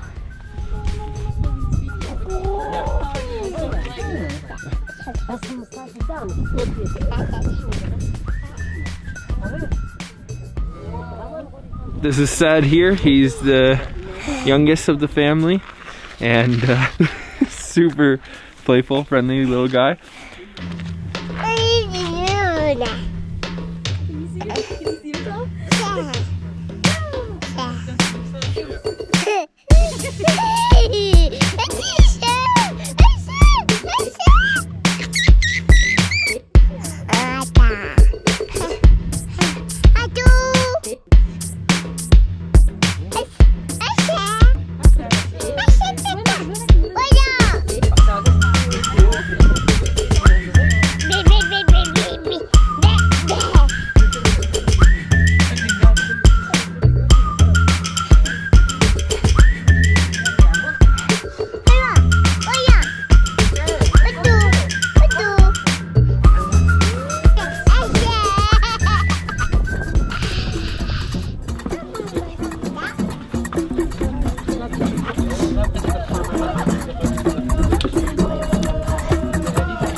those figs and the alfalfa were boiled down, and what makes this couscous really unique is it's actually all mixed in with the little semolina wheat. So it's completely different than the other ones we've seen. And then she also made a little kind of hole and then filled it full of olive oil. So now we've all gathered in the cave to sit down, and Lassana here is going to show me how to eat with our hands, using our hands. Bismillah. Bismillah. Bismillah. Thank you. Okay. So we want to kind of make it into a, oh yeah. So that's probably the olive oil holding it all together. Yeah. And like this? You make it like a ball. Like a ball. Okay. Ooh, it feels really warm. Yes. It feels nice in the hands, but it's kind of difficult to shape it correctly. All right, let's try. Yes.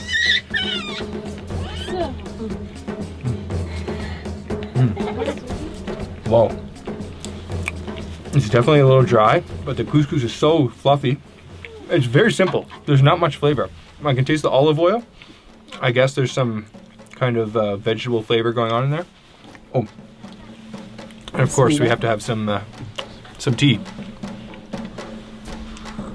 Yeah. Yes, thank you. What a setting to eat it in too. Nomad cave. Yes. So I'm trying to get the hang of this.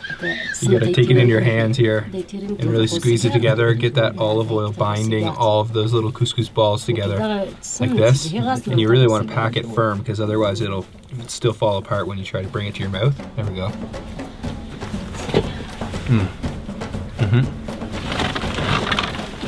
So it's a very hearty dish. You can see that this would be nomadic food because it's just filling, but it does the job and still tastes good, and also very easy to transport the semolina and make easily without, you know, having bread or other carbs that aren't as easy. And it goes really well with the tea.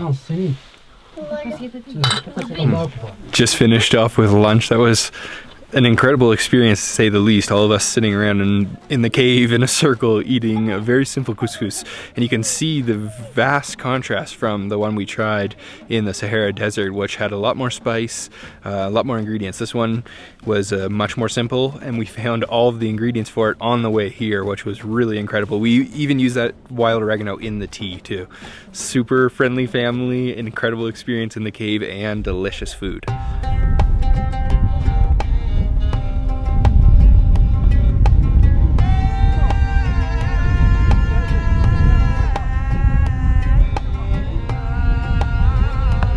So we were just hiking back from the nomadic cave area, and the landscapes here are just mind-boggling. This isn't actually that popular or famous of a place here in Morocco, and I can't understand that because I've never seen anything quite like this. So if you guys want to come and experience what we experienced today, definitely check out our friends from Moroccan Food Tour. They will hook you up. And check this out. Woo! Echo. That was a good one.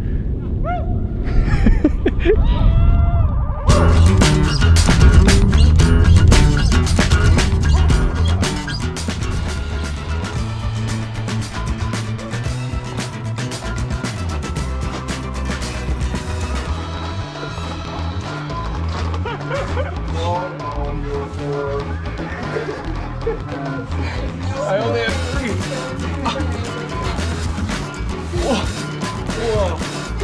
3. So we're finished off with our hike, made it back to the hotel, and we're going to be preparing a tagine for dinner tonight. We're all pretty hungry. We did about 17 kilometers of hiking today, but it was absolutely beautiful. So let's dig into this tagine. Okay, we're sitting down for dinner. The tagine has arrived. I want to say a big thank you to the Zitouni family and the Vallée des Figues guest house. That's where we are right now. And of course, we're gonna have some figs in our tagine. So this is a lamb tagine with some figs, tons of onions, and it is just piled high. So let me go in with a piece of bread here and try to grab a little bit of lamb. Oh yeah.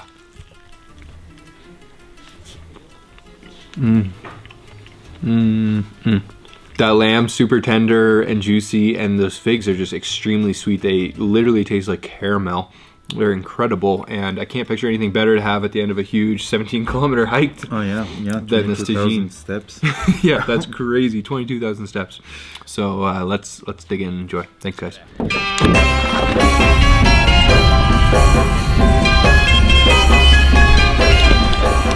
So we have made it to our first destination, which is actually not where we will be eating the roast sheep, but instead this is where they're cooking it. So they have a community oven that anyone that wants to cook the full sheep can come here and use this oven. I see it over here, so let's go take a look. So this is the oven here. It's just on the side of the road actually, and it's made out of a little bit of hay and a lot of mud, and they've got the fire going inside. It is just shooting out heat. It is so hot to even stand this close to it. So they're prepping the sheep. Let's check that out first before they put it inside. So you can see the sheep here next to me. Actually, I just found out it's a lamb. It's only about 10 months old. They've got it tied to sort of a stake, a wooden stake, and this is what they'll put it inside of the pit to cook with. There's no salt, there's no spices, it's just going in plain like this. And the men are just getting the oven nice and hot and nice and ready for the lamb to go inside, using a big long stick to kind of mix those coals around. There's no open flame in the bottom of the pit because we're going to seal it shut to just let that thing cook nice and slow, and this is gonna be a really cool experience. So let's put the lamb in.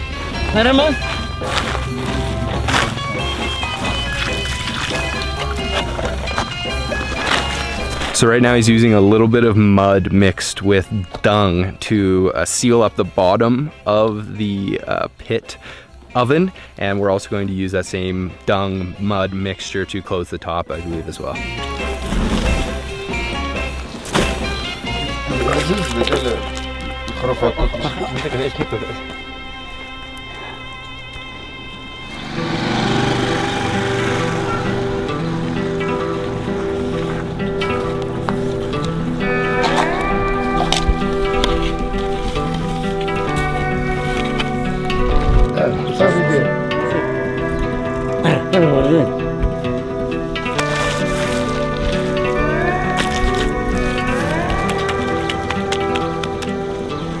So we just watched them put the lamb into the pit. It was quite an interesting process. So he's kind of balancing himself on the edge of the oven. And that thing is seriously deep, more than 8 feet deep. You do not want to fall inside there. So he lowered the lamb down with a hook on the end of a stick and put it inside. We're gonna leave it for about 4 hours. He sealed the top shut, the bottom is sealed shut.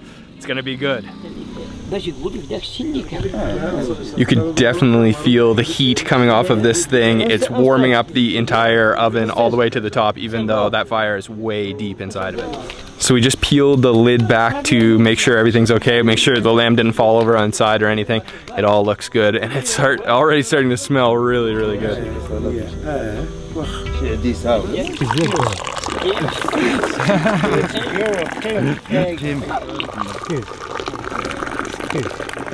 So this isn't actually mint tea, this is absinthe tea. Definitely have never tried that. If you're familiar with it, then you know what it is.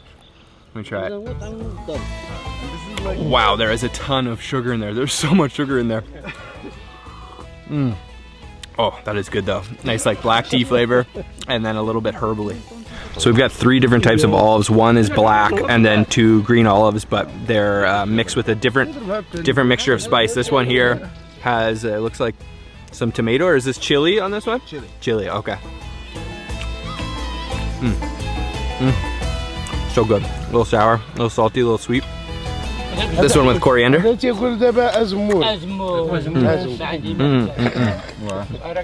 that one's my favorite. And the bread with local olive oil just sitting here in the field. This is a pretty cool experience. Oh, that olive oil is good. On our eternal quest for the greatest food experiences around the world to share with you guys, we have become more in love with the idea of village, rural cuisine. And you've probably noticed that in the previous episodes that we've been doing a lot of village stuff.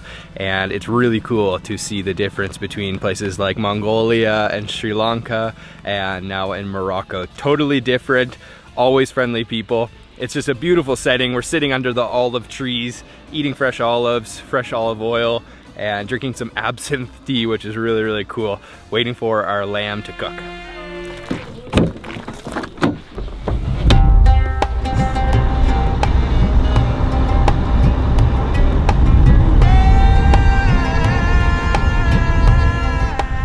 So we're stopped on the side of the road. We're heading to a place called Imlil, deep in the high Atlas Mountains. I just had to pull over and check out this view. It is stunning. It's absolutely gorgeous. Huge canyon, tall mountains, kind of rocky desert landscape. Really cool. Let's keep going.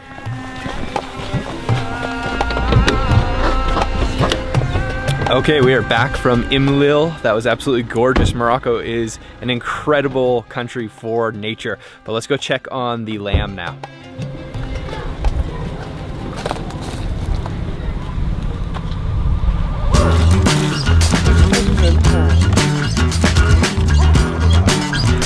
Okay, so we just opened the top of the pit and you can instantly smell that lamb. It smells incredibly smoky. I think he's gonna get the hook to get this thing out of there. Yes, sir. No.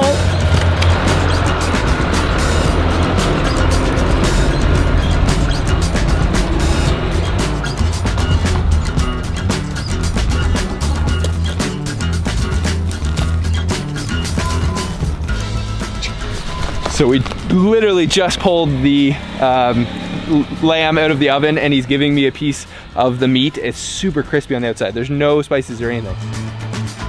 Oh, it's so hot. Oh man, that is good.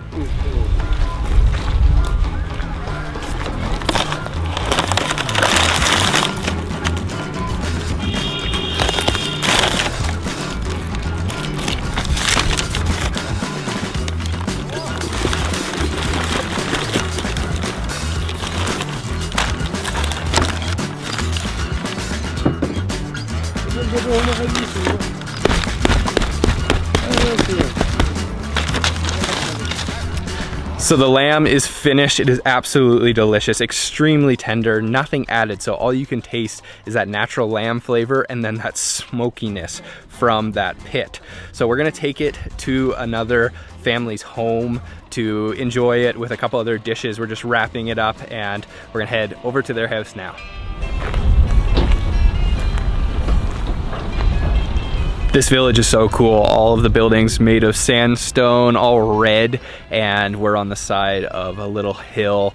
Very picturesque town. This is the house behind me here that we're going to be eating lunch at, so let's go inside and meet the family. So we just met the family. We're in the kitchen now, just checking out what's for dinner. We've got all kinds of different vegetables, some classic Moroccan salad. We also have a beautiful fruit platter, and then we have some of the organs of the lamb, the heart and the kidney, or the heart and the liver, and we're gonna grill those. So looks good. Just exploring the home while we wait for everything to be cooked, and wow, this is really cool.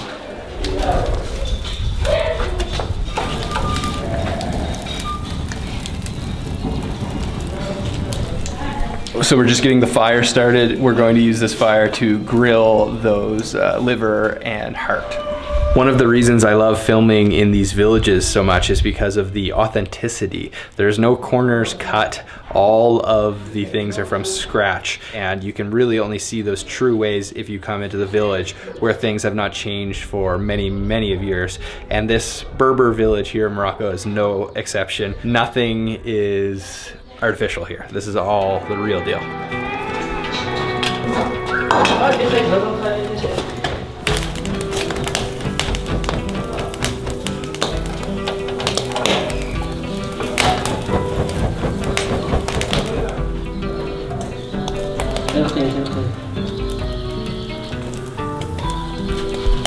The grilled heart and liver are coming along on the charcoal, just topping them with a little bit of cumin and salt. Smells really good.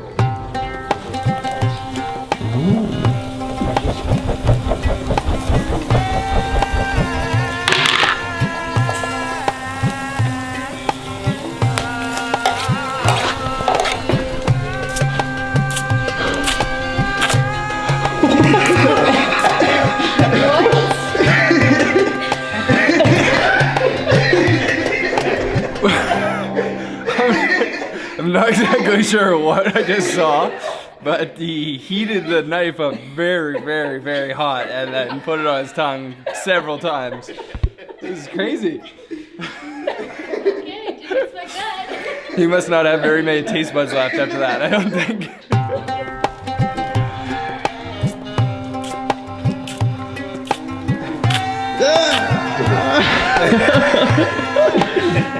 Wow. Yeah, oh wow, yeah, the plastic's melting, it's so hot. Crazy. Okay.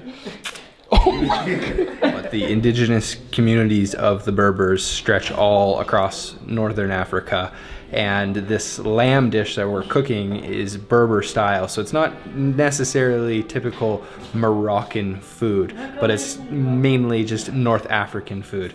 So I think everything is ready now. We're sitting down in their beautiful like dining room here, and we're gonna start feasting. We're gonna wash our hands now in a traditional Moroccan way, sort of like a almost like a teapot, and then a little basin to catch the water.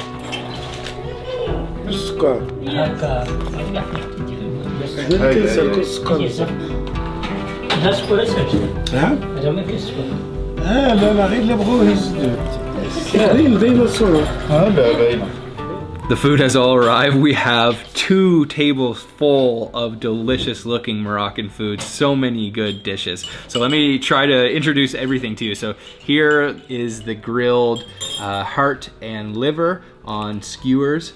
Back over here we have just some potatoes with carrots. This one here is just a classic Moroccan salad with some bell peppers, onions, tomatoes, parsley, some vinegar, olive oil.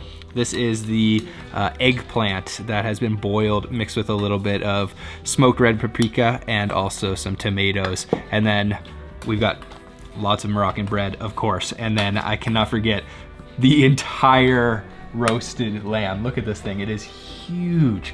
And this is a baby lamb though, but there's a lot of meat on there. And then for toppings, we've got some spices here. Cumin, salt, what's this one? Black pepper. Oh, cumin, black pepper, and salt. Okay. Looks awesome. And of course, mint tea. With no sugar. No sugar this time. The tea earlier today was a little bit too sweet for me. Let me start with this Moroccan salad. This looks so fresh and good. Oh man. The vinegar in there gives it a sourness, but then all of those veggies, including the onions, are just raw, crisp, delicious. Those bell peppers are awesome. Okay, I'm gonna go in next for one of these skewers. Go for this one underneath here. And then gotta take a little piece of bread, peel one of those guys off. That's the liver. Strong cumin. He put a lot of cumin on there. Very smoky, very soft liver. Good with the bread. Okay, let's try some of the eggplant. One of my favorite things in the world. I love eggplant, and I've never had it in Morocco, so I'm interested to see what this is gonna taste like.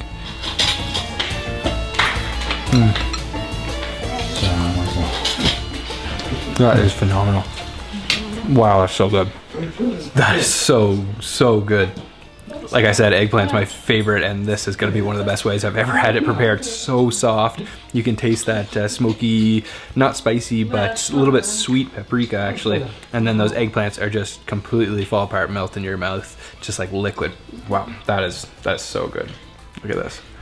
Oh man. Let me just try some by itself here.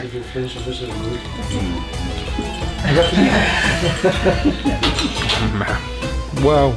Okay, just one more side dish left, I believe. This is just the boiled vegetables, carrots and potatoes. A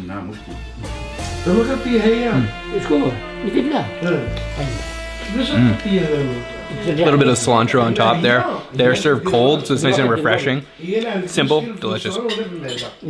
I'm going in for the lamb. You can feel that this is super crispy, and just look at this meat. Slow cooked Berber pit roasted lamb. Oh man, that is just mouth watering. Okay, put this on my plate and go in with a little bit of this salt and cumin here. Wait. No, just try that.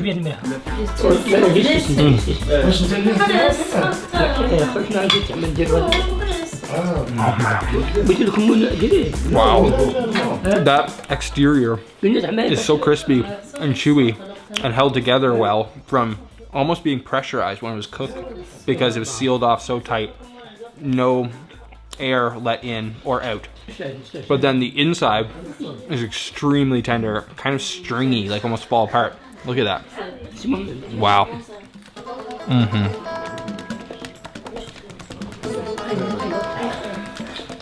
That is so good.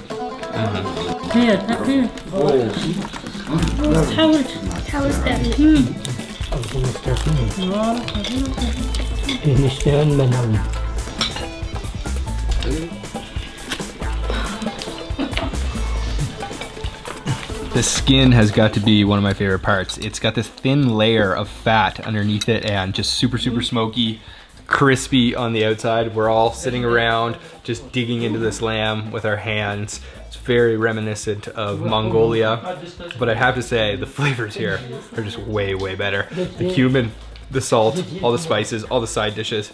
We didn't have any of that luxury in Mongolia. This is serious, delicious Moroccan village food. And that skin is just phenomenal. It's almost like jerky. So we're all getting pretty stuffed. There's a lot of food here. We're definitely not gonna be able to finish the lamb, but the owner's gonna keep it for his family, and maybe we'll separate it with a couple people in the village, but there is a lot of leftover lamb. Everything was delicious. Big thank you to the family and to Mohammed from Moroccan Food Tours for helping us come here. This was an absolutely incredible experience. Shukran. So for dessert we have a beautiful spread of fresh fruit. This is all from the nearby area. So we've got green grapes and purple grapes, some apples, and then right now it is pomegranate season. So we've got this beautiful looking pomegranate. Let me try this. Oh man. Wow, those are full of juice. Completely burst in your mouth. Not sour at all. Very sweet. A little bit crunchy. Oh yeah, that was refreshing. Nice to wash down a somewhat oily lamb. We are working our way through the Medina on our way to try our first food here in Fez. It's been almost 2 years since the last time we were here, and it's just as magical as ever. These alleys are so tight. There's so much going on. It's really vibrant, and I am hungry, so let's go eat.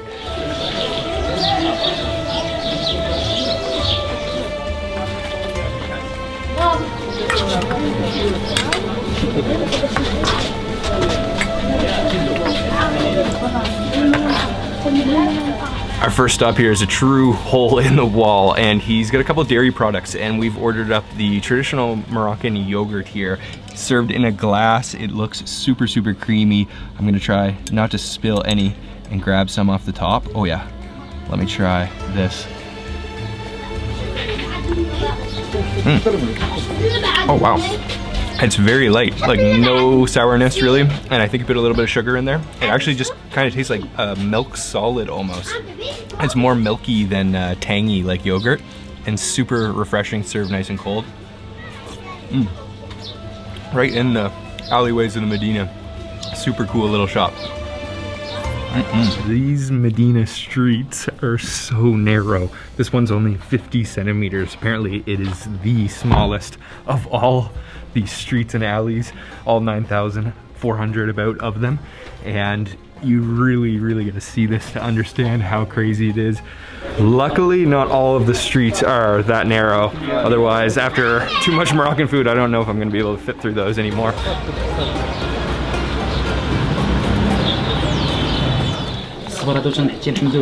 So snails are a very popular dish here in Morocco, and we just found a guy that's actually selling all the live snails. Look at them all. Tons of them.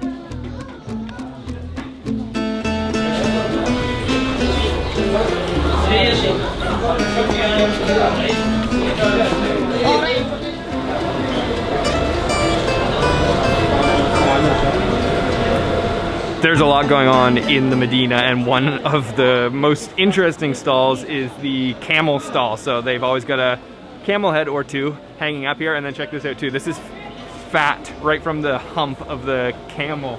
So we're actually gonna buy some meat, take it to one of the barbecue shops, and try out some camel barbecue.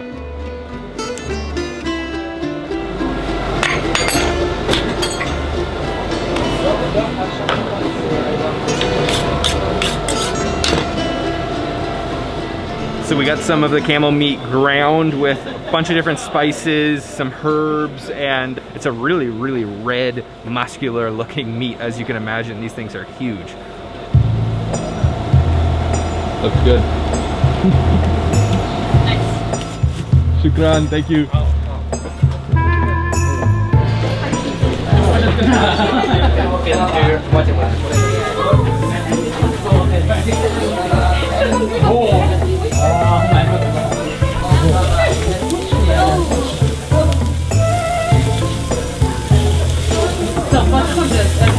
Welcome. We literally just walked 30 seconds down the street from the camel meat shop to the barbecue shop where we're gonna have the camel kebabs.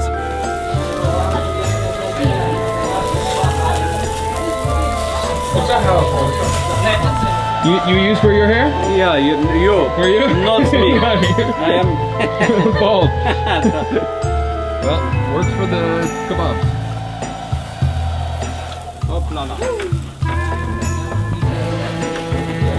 So he took that ground camel meat and kind of took them into little balls and put them right on a charcoal fire using a fan and a hairdryer to really grill them up. And we have the final product right here. There are these little camel kebabs covered with a little bit of chili and packed full of tons of herbs. And of course I've got bread. So I'm gonna take a little piece of bread and then grab a piece of, oh, it's super soft and very juicy feeling. And then we've got the harissa, which is the kind of, oh, I dropped my whole thing in there. It's okay. I'll grab it right out. It's a spicy sauce, spicy chili sauce. Let's try that. It's gonna be spicy, I think.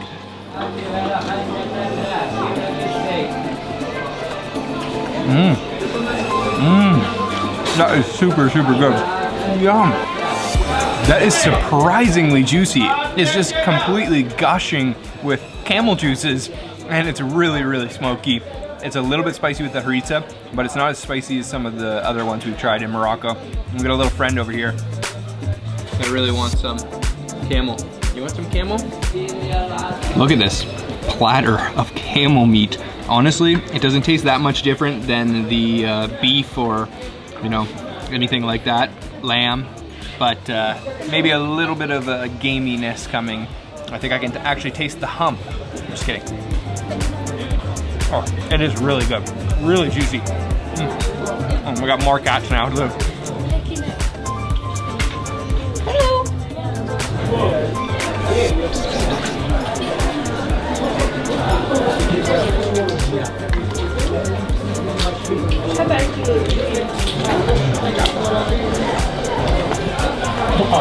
What goes better with camel meat than a nice mint tea? This one is very, very minty and not so sweet, just how I like it. And the owner's super friendly here. He just brought us out a little sample plate of a couple of the other things he offers. So he's got some turkey sausages, some turkey breast meat, and I think this one's beef. So I'm just gonna try a little piece of this turkey here just by itself. Oh man, it's so smoky. Wow, it's ridiculously, ridiculously smoky. Firm meat, spiced up really nicely. Doesn't get better than that. This is our second time to Fez, and that was my second time ever eating camel meat, and the first time was also in Fez. So Fez is very famous for its camel meat. You should try it. It's definitely not as intimidating as it may sound. It's very similar to beef or lamb, and I think we're gonna head back to the Riad. Might make a little stop on the way.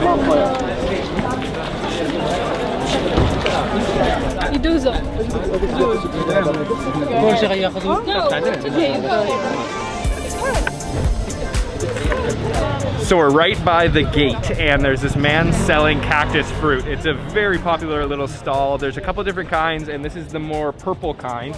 So he just freshly got one for me. Guy with a toothpick, and wow, look at the color of that. It is dark, dark purple, even more purple than dragon fruit. Oh, sour. There's little hard seeds. Eat them? Oh wow, they're really hard seeds. So I guess you don't chew up those seeds. They get a little too hard. You might break your tooth. It's really sweet and sour at the same time. Refreshing. It is actually almost like dragon fruit, but more sour. Except for the little balls in there. Wow, interesting. Beautiful. So it's kind of just stand here and eat as many as you can. All you can eat buffet. Cactus fruit. Are good. All right, that's enough snacking for today. The sun's just going down. We're gonna jump in a truck and head to the Riad.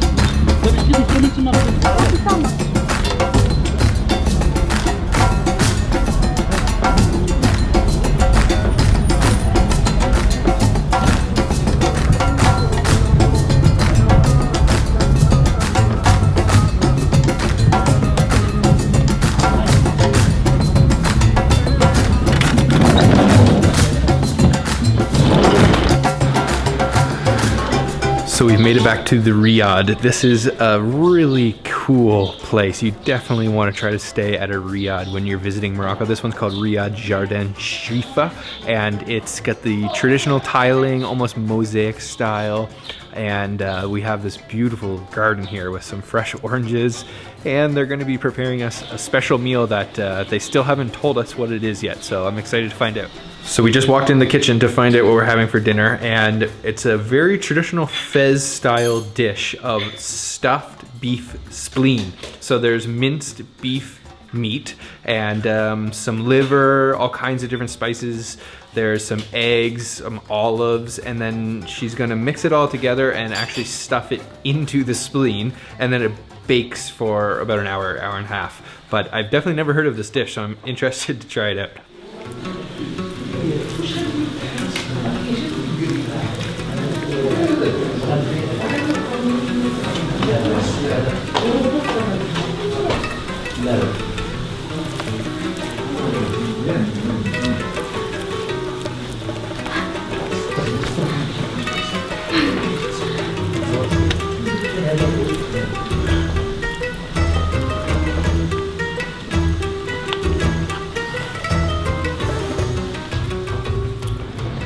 So the spleen has been stuffed, and it took way more to fill that thing than I thought it was going to, and she's sewing it up closed now. This honestly looks like some kind of mad scientist experiment or something, but I'm assured that this is a traditional Fez dish. So interesting. I've never seen anything quite like this.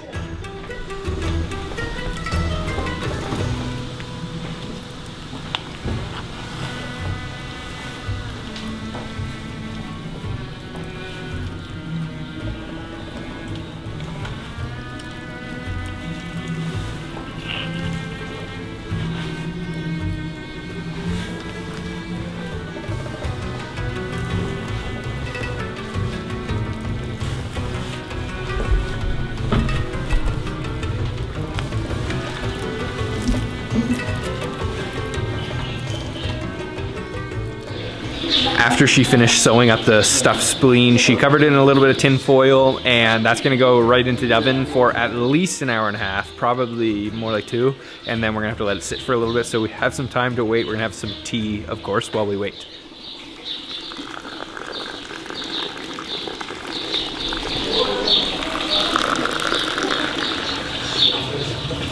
Oh man, this tea, mint tea, Moroccan mint tea, worth it for the trip to Morocco alone. It's always so, so good.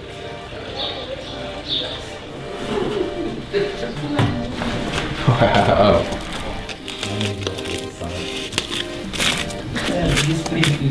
So I'm here with the owner of the Riad and Mohammed, and we have this incredible, incredible meal here. There's so many different Fez dishes, and I'm definitely gonna need the expert to help on identifying everything. Yeah, so what we have here is just a lentil appetizer. We have here some caramelized pumpkin. Oh, this is like a sweet appetizer. We have, of course, the famous pastilla. Okay, it almost looks like a donut. Yes, within the hole. This is an individual pastilla. And what is inside? Is it chicken? Chicken and almonds. Okay. So it's sweet and savory at the same time. This is something interesting. Yeah, that looks you. interesting. Yes. I think that I can see some brain. Yeah, it's brain cooked in a tomato sauce, of course, with all the good herbs and all that.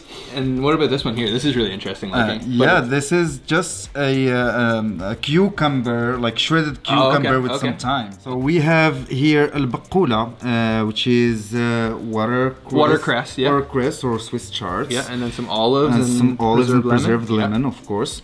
And here, some just carrots. Yeah, sauté carrots. And of course, the pièce de résistance. It's a meatloaf. It's a meatloaf. Yeah, but yeah, this is a stuffed beef spleen with some minced beef and liver and all kinds of herbs, and spices, and it really almost looks like it's crispy on the outside. Yeah. So I took about, I think, 2 hours to cook. 2 hours to be baked. Yeah. Yeah. Wow, this looks good. So let's dig in.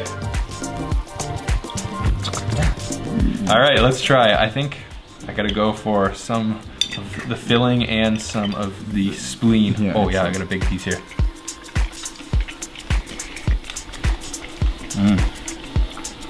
Yeah, very interesting. The spleen is a little chewy, but the inside is very soft. Yeah. It's a very contrast in textures. The spleen is really chewy. I actually thought it was going to be a little bit crispy, but it's actually quite chewy. But the inside is very smooth. You can taste the liver in there, but it's not overpowering. The spices blended in really well. It's actually not a very strong flavored dish, but it's very hearty. And we have so many more things to try. One thing that I'm really happy is that this is a Fez specialty dish that is only served on very special occasions. So it's a really rare thing for us to try. So a huge thank you to the family here for cooking this for us and having us for dinner. We're gonna dig in and try the rest of these side dishes now. So we have these beautiful pumpkin little balls here that are served cold and a sweet dish. Wow. It's like a pumpkin pie filling, exactly. Very, very good. So we have this brain dish, which is always intriguing. It's been fried, sauteed in a little bit of, well, actually quite a bit of tomatoes. And look at that. Ooh, let's try.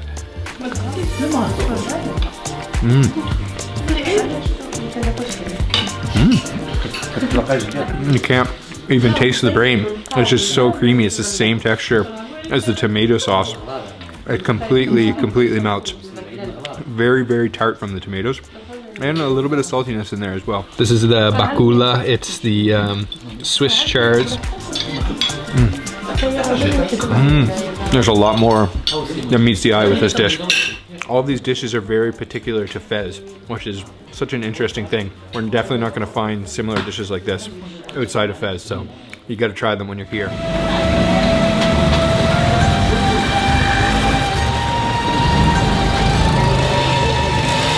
So we are in the heart of the Medina, which is the old city here in Marrakesh. There are all these alleyways, all kinds of life going on, even though it's just early in the morning, very vibrant, and we are just looking for breakfast now.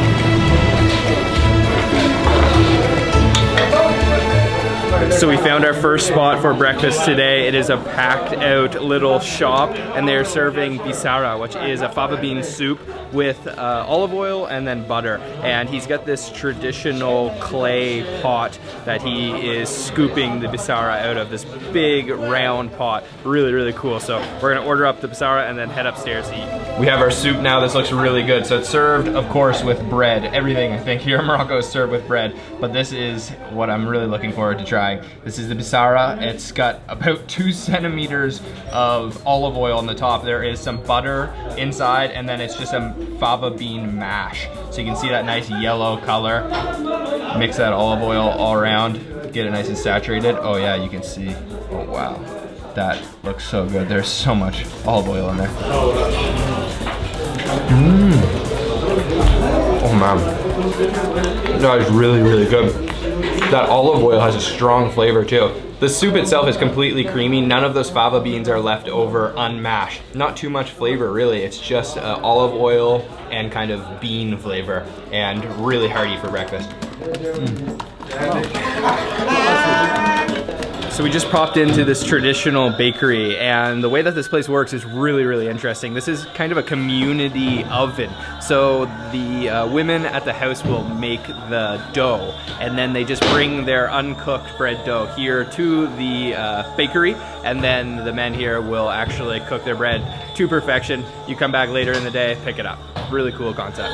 Of course, they also do make their own bread here for sale.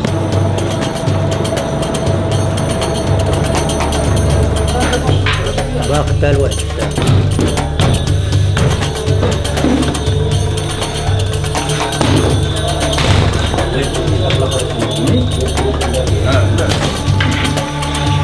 a lot of bread. The oven here is just so cool. It's kind of set down below the floor, and it's just a wood fire. They're cooking hundreds of different pieces of bread, and he is just pumping them out. Look how fast he's working here. So I'm actually gonna go down here into the oven and check out how they're making this bread. Ooh, this stuff is hot. Look at that.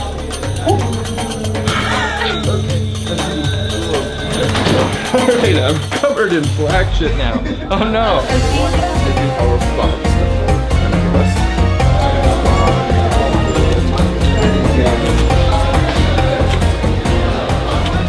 So we're just stopping now at this traditional Moroccan pastry shop, and you can see, I don't know, he's got hundreds of different kinds of them, and all of them laid out. Really cool stall. We ordered up the mix box, so we're gonna try some of these.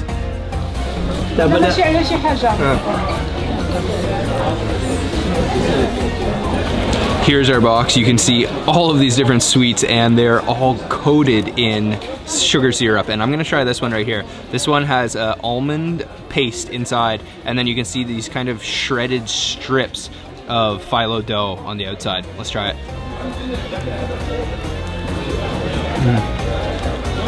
Oh, it's actually lighter in flavor than I had assumed. It's really interesting texture inside. The almond paste on the inside is super smooth, lots of sugar, of course, and you can also taste some actual orange blossom water, which is a common ingredient here. It's kind of fruity, kind of floral.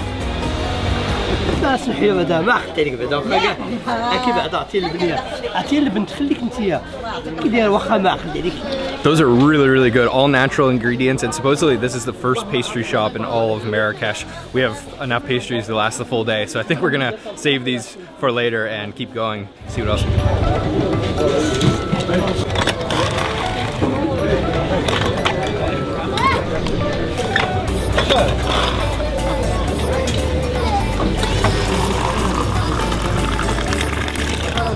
So it is pomegranate season here in Morocco. This stall has a ton of pomegranates, and they are selling pomegranate juice, fresh pomegranate juice, just squeezed.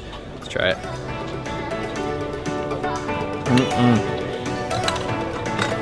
Ooh, yeah, that is sour. Nothing added, no sugar added. That is so good though. Super refreshing.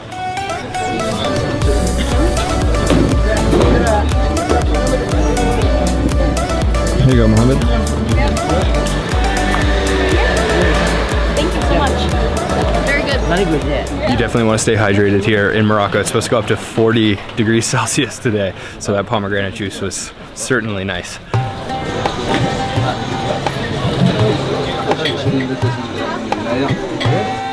So we just stopped at an olive stall. They have all kinds of different types of olives. We just got one that has been covered with, looks like some cilantro, and this is a green olive. Let me try it. He's also got tons of pickles, all kinds of different things. Oh, that's good. A little sour, a little salty. All right, this is our third kind. This is with chili. Being a little bit on the Mediterranean coast, you know, we've got really good olives here in Morocco. I love how they spice them up here. That one's, it's not spicy, but it's got that almost kind of smoky chili flavor. That's good. You have here like the baby cucumber. Again, you have carrots, and this is turnips. Such a cool stall too. All kinds of colors, jars full of pickles, mountains of olives. And this here is something that's really interesting and unique to Morocco. This is the preserved lemons, which is in a lot of dishes. So I'm excited to try this later on in our trip.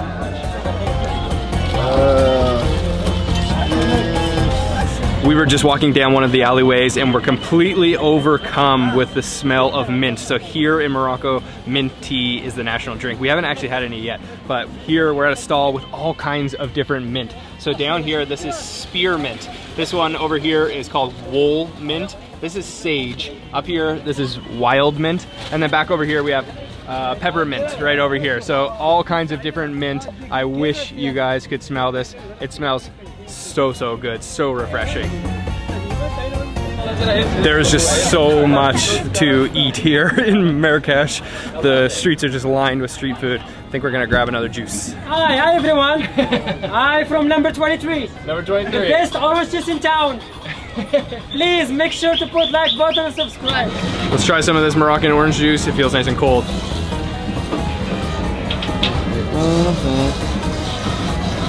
A lot of pulp, nothing added, just sweet, delicious orange. Oh man, that is so good. That's actually a lot more refreshing than the pomegranate. That was way too sour. This is really nice. Baby. Bonjour les amis, ça va? That was some good juice. We've been snacking all morning, so now I think it's time to go get ourselves a proper lunch, Moroccan lunch.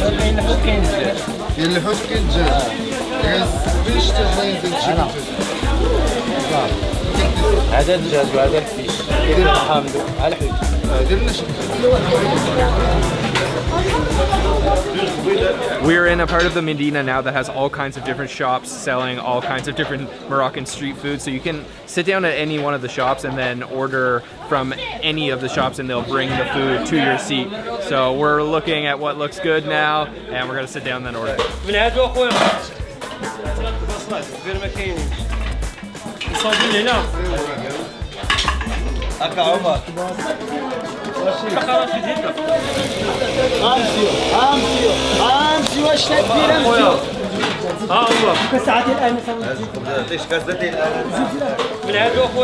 We scoped out a couple restaurants that had some really good looking stuff, so now we have a true Moroccan lunch. Check this out. We've got the calamari, fried squid. Back here, this is really interesting. These are sardine meatballs that have been stewing in tomato sauce. These are also sardines, but these ones are kind of like patties that have been fried with onions on the side. Just got some French fries over here. This is like a tomato sauce with onions, cilantro, coriander. Back here, this is the tagine, something I've been looking forward to trying. So the tagine is actually the vessel that it's cooked in, very uniquely Moroccan. You can get all kinds of different things inside of the tagine. This one is with chicken, and there's potatoes, all kinds of vegetables and spices. This is also very, very interesting. I've never tried this. These are fried shark's eggs. So deep fried shark eggs, just like a big kind of sack of shark eggs. And then back here we've got tomato sauce with no spices, no onions. This is gonna be a feast. Let's dig in. I've got some bread and I'm going in for one of these sardine meatballs. Oh wow, they're really soft. Oh, super soft. It's like falling apart. And lots of tomato broth. Let's try that. Slightly tart and acidic from that tomato sauce, but the sardine meatballs are just ridiculously fall apart tender. A little slight flavor of seafood, but not much. Let me try one of these sardine patties with some of the onions. I'm just gonna grab some of the onions on top of this. Let's try it.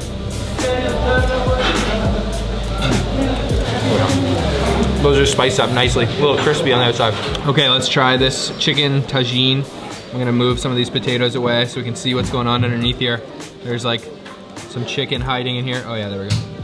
Oh man, it is smoking hot. Wow. And that chicken is on the bone. Peel a little bit of that off. Get one of these potatoes and some of that sauce. Let's try that.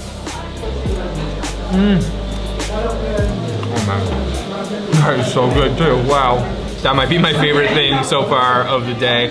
Those potatoes are so soft, the chicken's so tender. And then the mixture of spices in there is very unique. It's a very like Moroccan blend. I don't think I've ever tasted quite the taste of this before. And then cooking it in the tagine definitely infuses some of that flavor. A little bit smoky and a little bit spicy. That is good. Okay, let's try these shark eggs.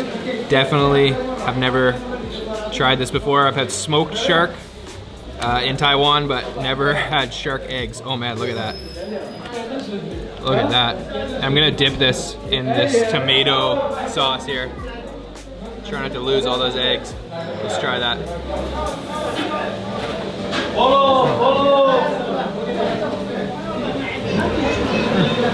It really doesn't have much of a flavor actually. It's very, very slightly bitter. The eggs are tiny, like grains of salt. They kind of burst in your mouth. The tomato sauce again, tart, but honestly not much flavor from the shark eggs themselves. A little bit of a bitter aftertaste. I've tasted everything on the table so far. They are all really good, but I have to say the best thing of everything is the potatoes of this tagine. I think these might be the best potatoes I've ever had in my life. You can see they've kind of changed color because they've just been soaking in the spices and the oil in here, and it just goes so good with the bread or by itself. It's so soft. It's like a mashed potato almost. This place is absolutely bustling. It's lunchtime. All the local hotels, workers will come here. The prices are about 3 times cheaper than the surrounding restaurants just because this little enclave of cheap street food. My fingers are actually changing colors from eating today with only my hands, all that turmeric in all the dishes we've had. So we are now going to one of the famous attractions here in the old Medina called the Secret Garden, traditional Moroccan style garden. I don't know really what to expect, but we're gonna go ahead and check it out.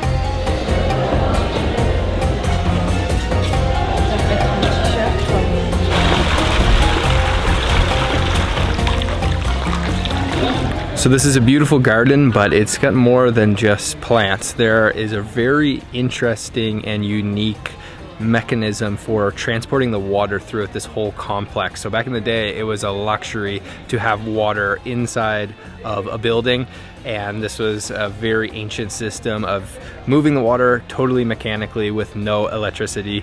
It's also just a really nice place to relax. There's all kinds of cool plants. This is an olive tree right behind me here. All kinds of olives in it. Really, really cool. Finished off at the Secret Garden. That was really cool, nice and relaxing. It's starting to get a little later in the evening, so I think we're gonna go to a cafe to watch the sunset.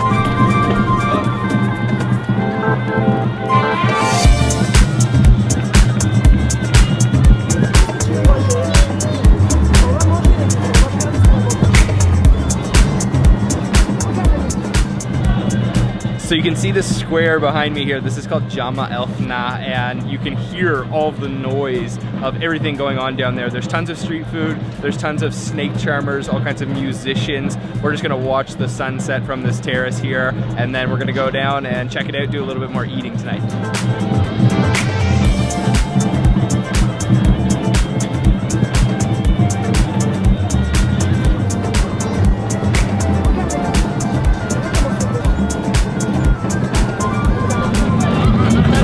So we are down in the square now, Jama El Fna, and it is packed with people, all kinds of things, all kinds of people trying to sell you stuff, lots of street food over here, all kinds of music.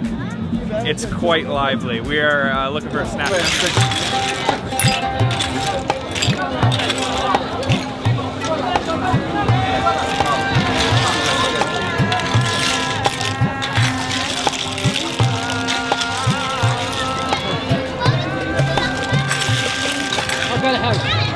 We've stopped at one of the snail stalls. So snails are a very popular thing here in Morocco. These snails for the last few days have been fed only flour. So they've kind of flushed out their system, and they're served in a nice broth here. And let me pull this guy out.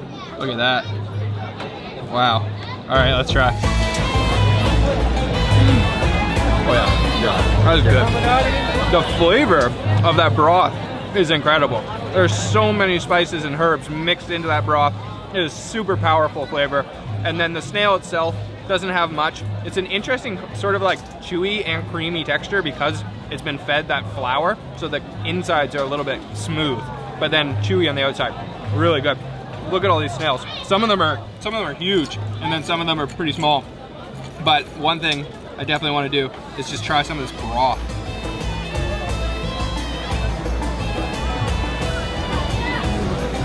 Woo! Yeah.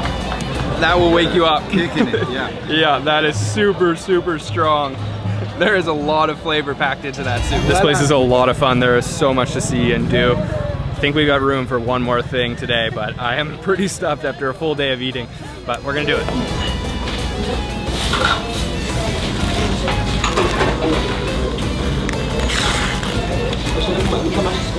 We are at our final stop of the day. This restaurant's called Chez Lamine Haj Mustafa, very popular restaurant. The owner and chef of this restaurant used to be a cook for the royal family, and then he started this restaurant. So earlier today we had the Moroccan famous tagine, but this place is serving tangia, which is sort of like the wife or the female version of the tagine. So you can see right here, this is the pot that is cooked in. So it's actually cooked underground, and they seal the top, let it sit in the ashes for several hours, and then it's finished. So over here we have it. This is the beef version. You can also get mutton. We got beef, and you can see just all of that meat covered in spices, and it is like ridiculously tender, fall apart. We've also got bone with some bone marrow, and this definitely needs to be eaten with bread.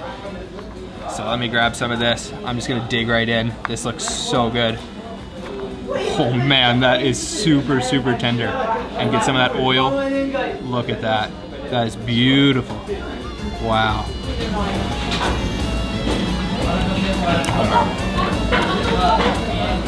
Wow.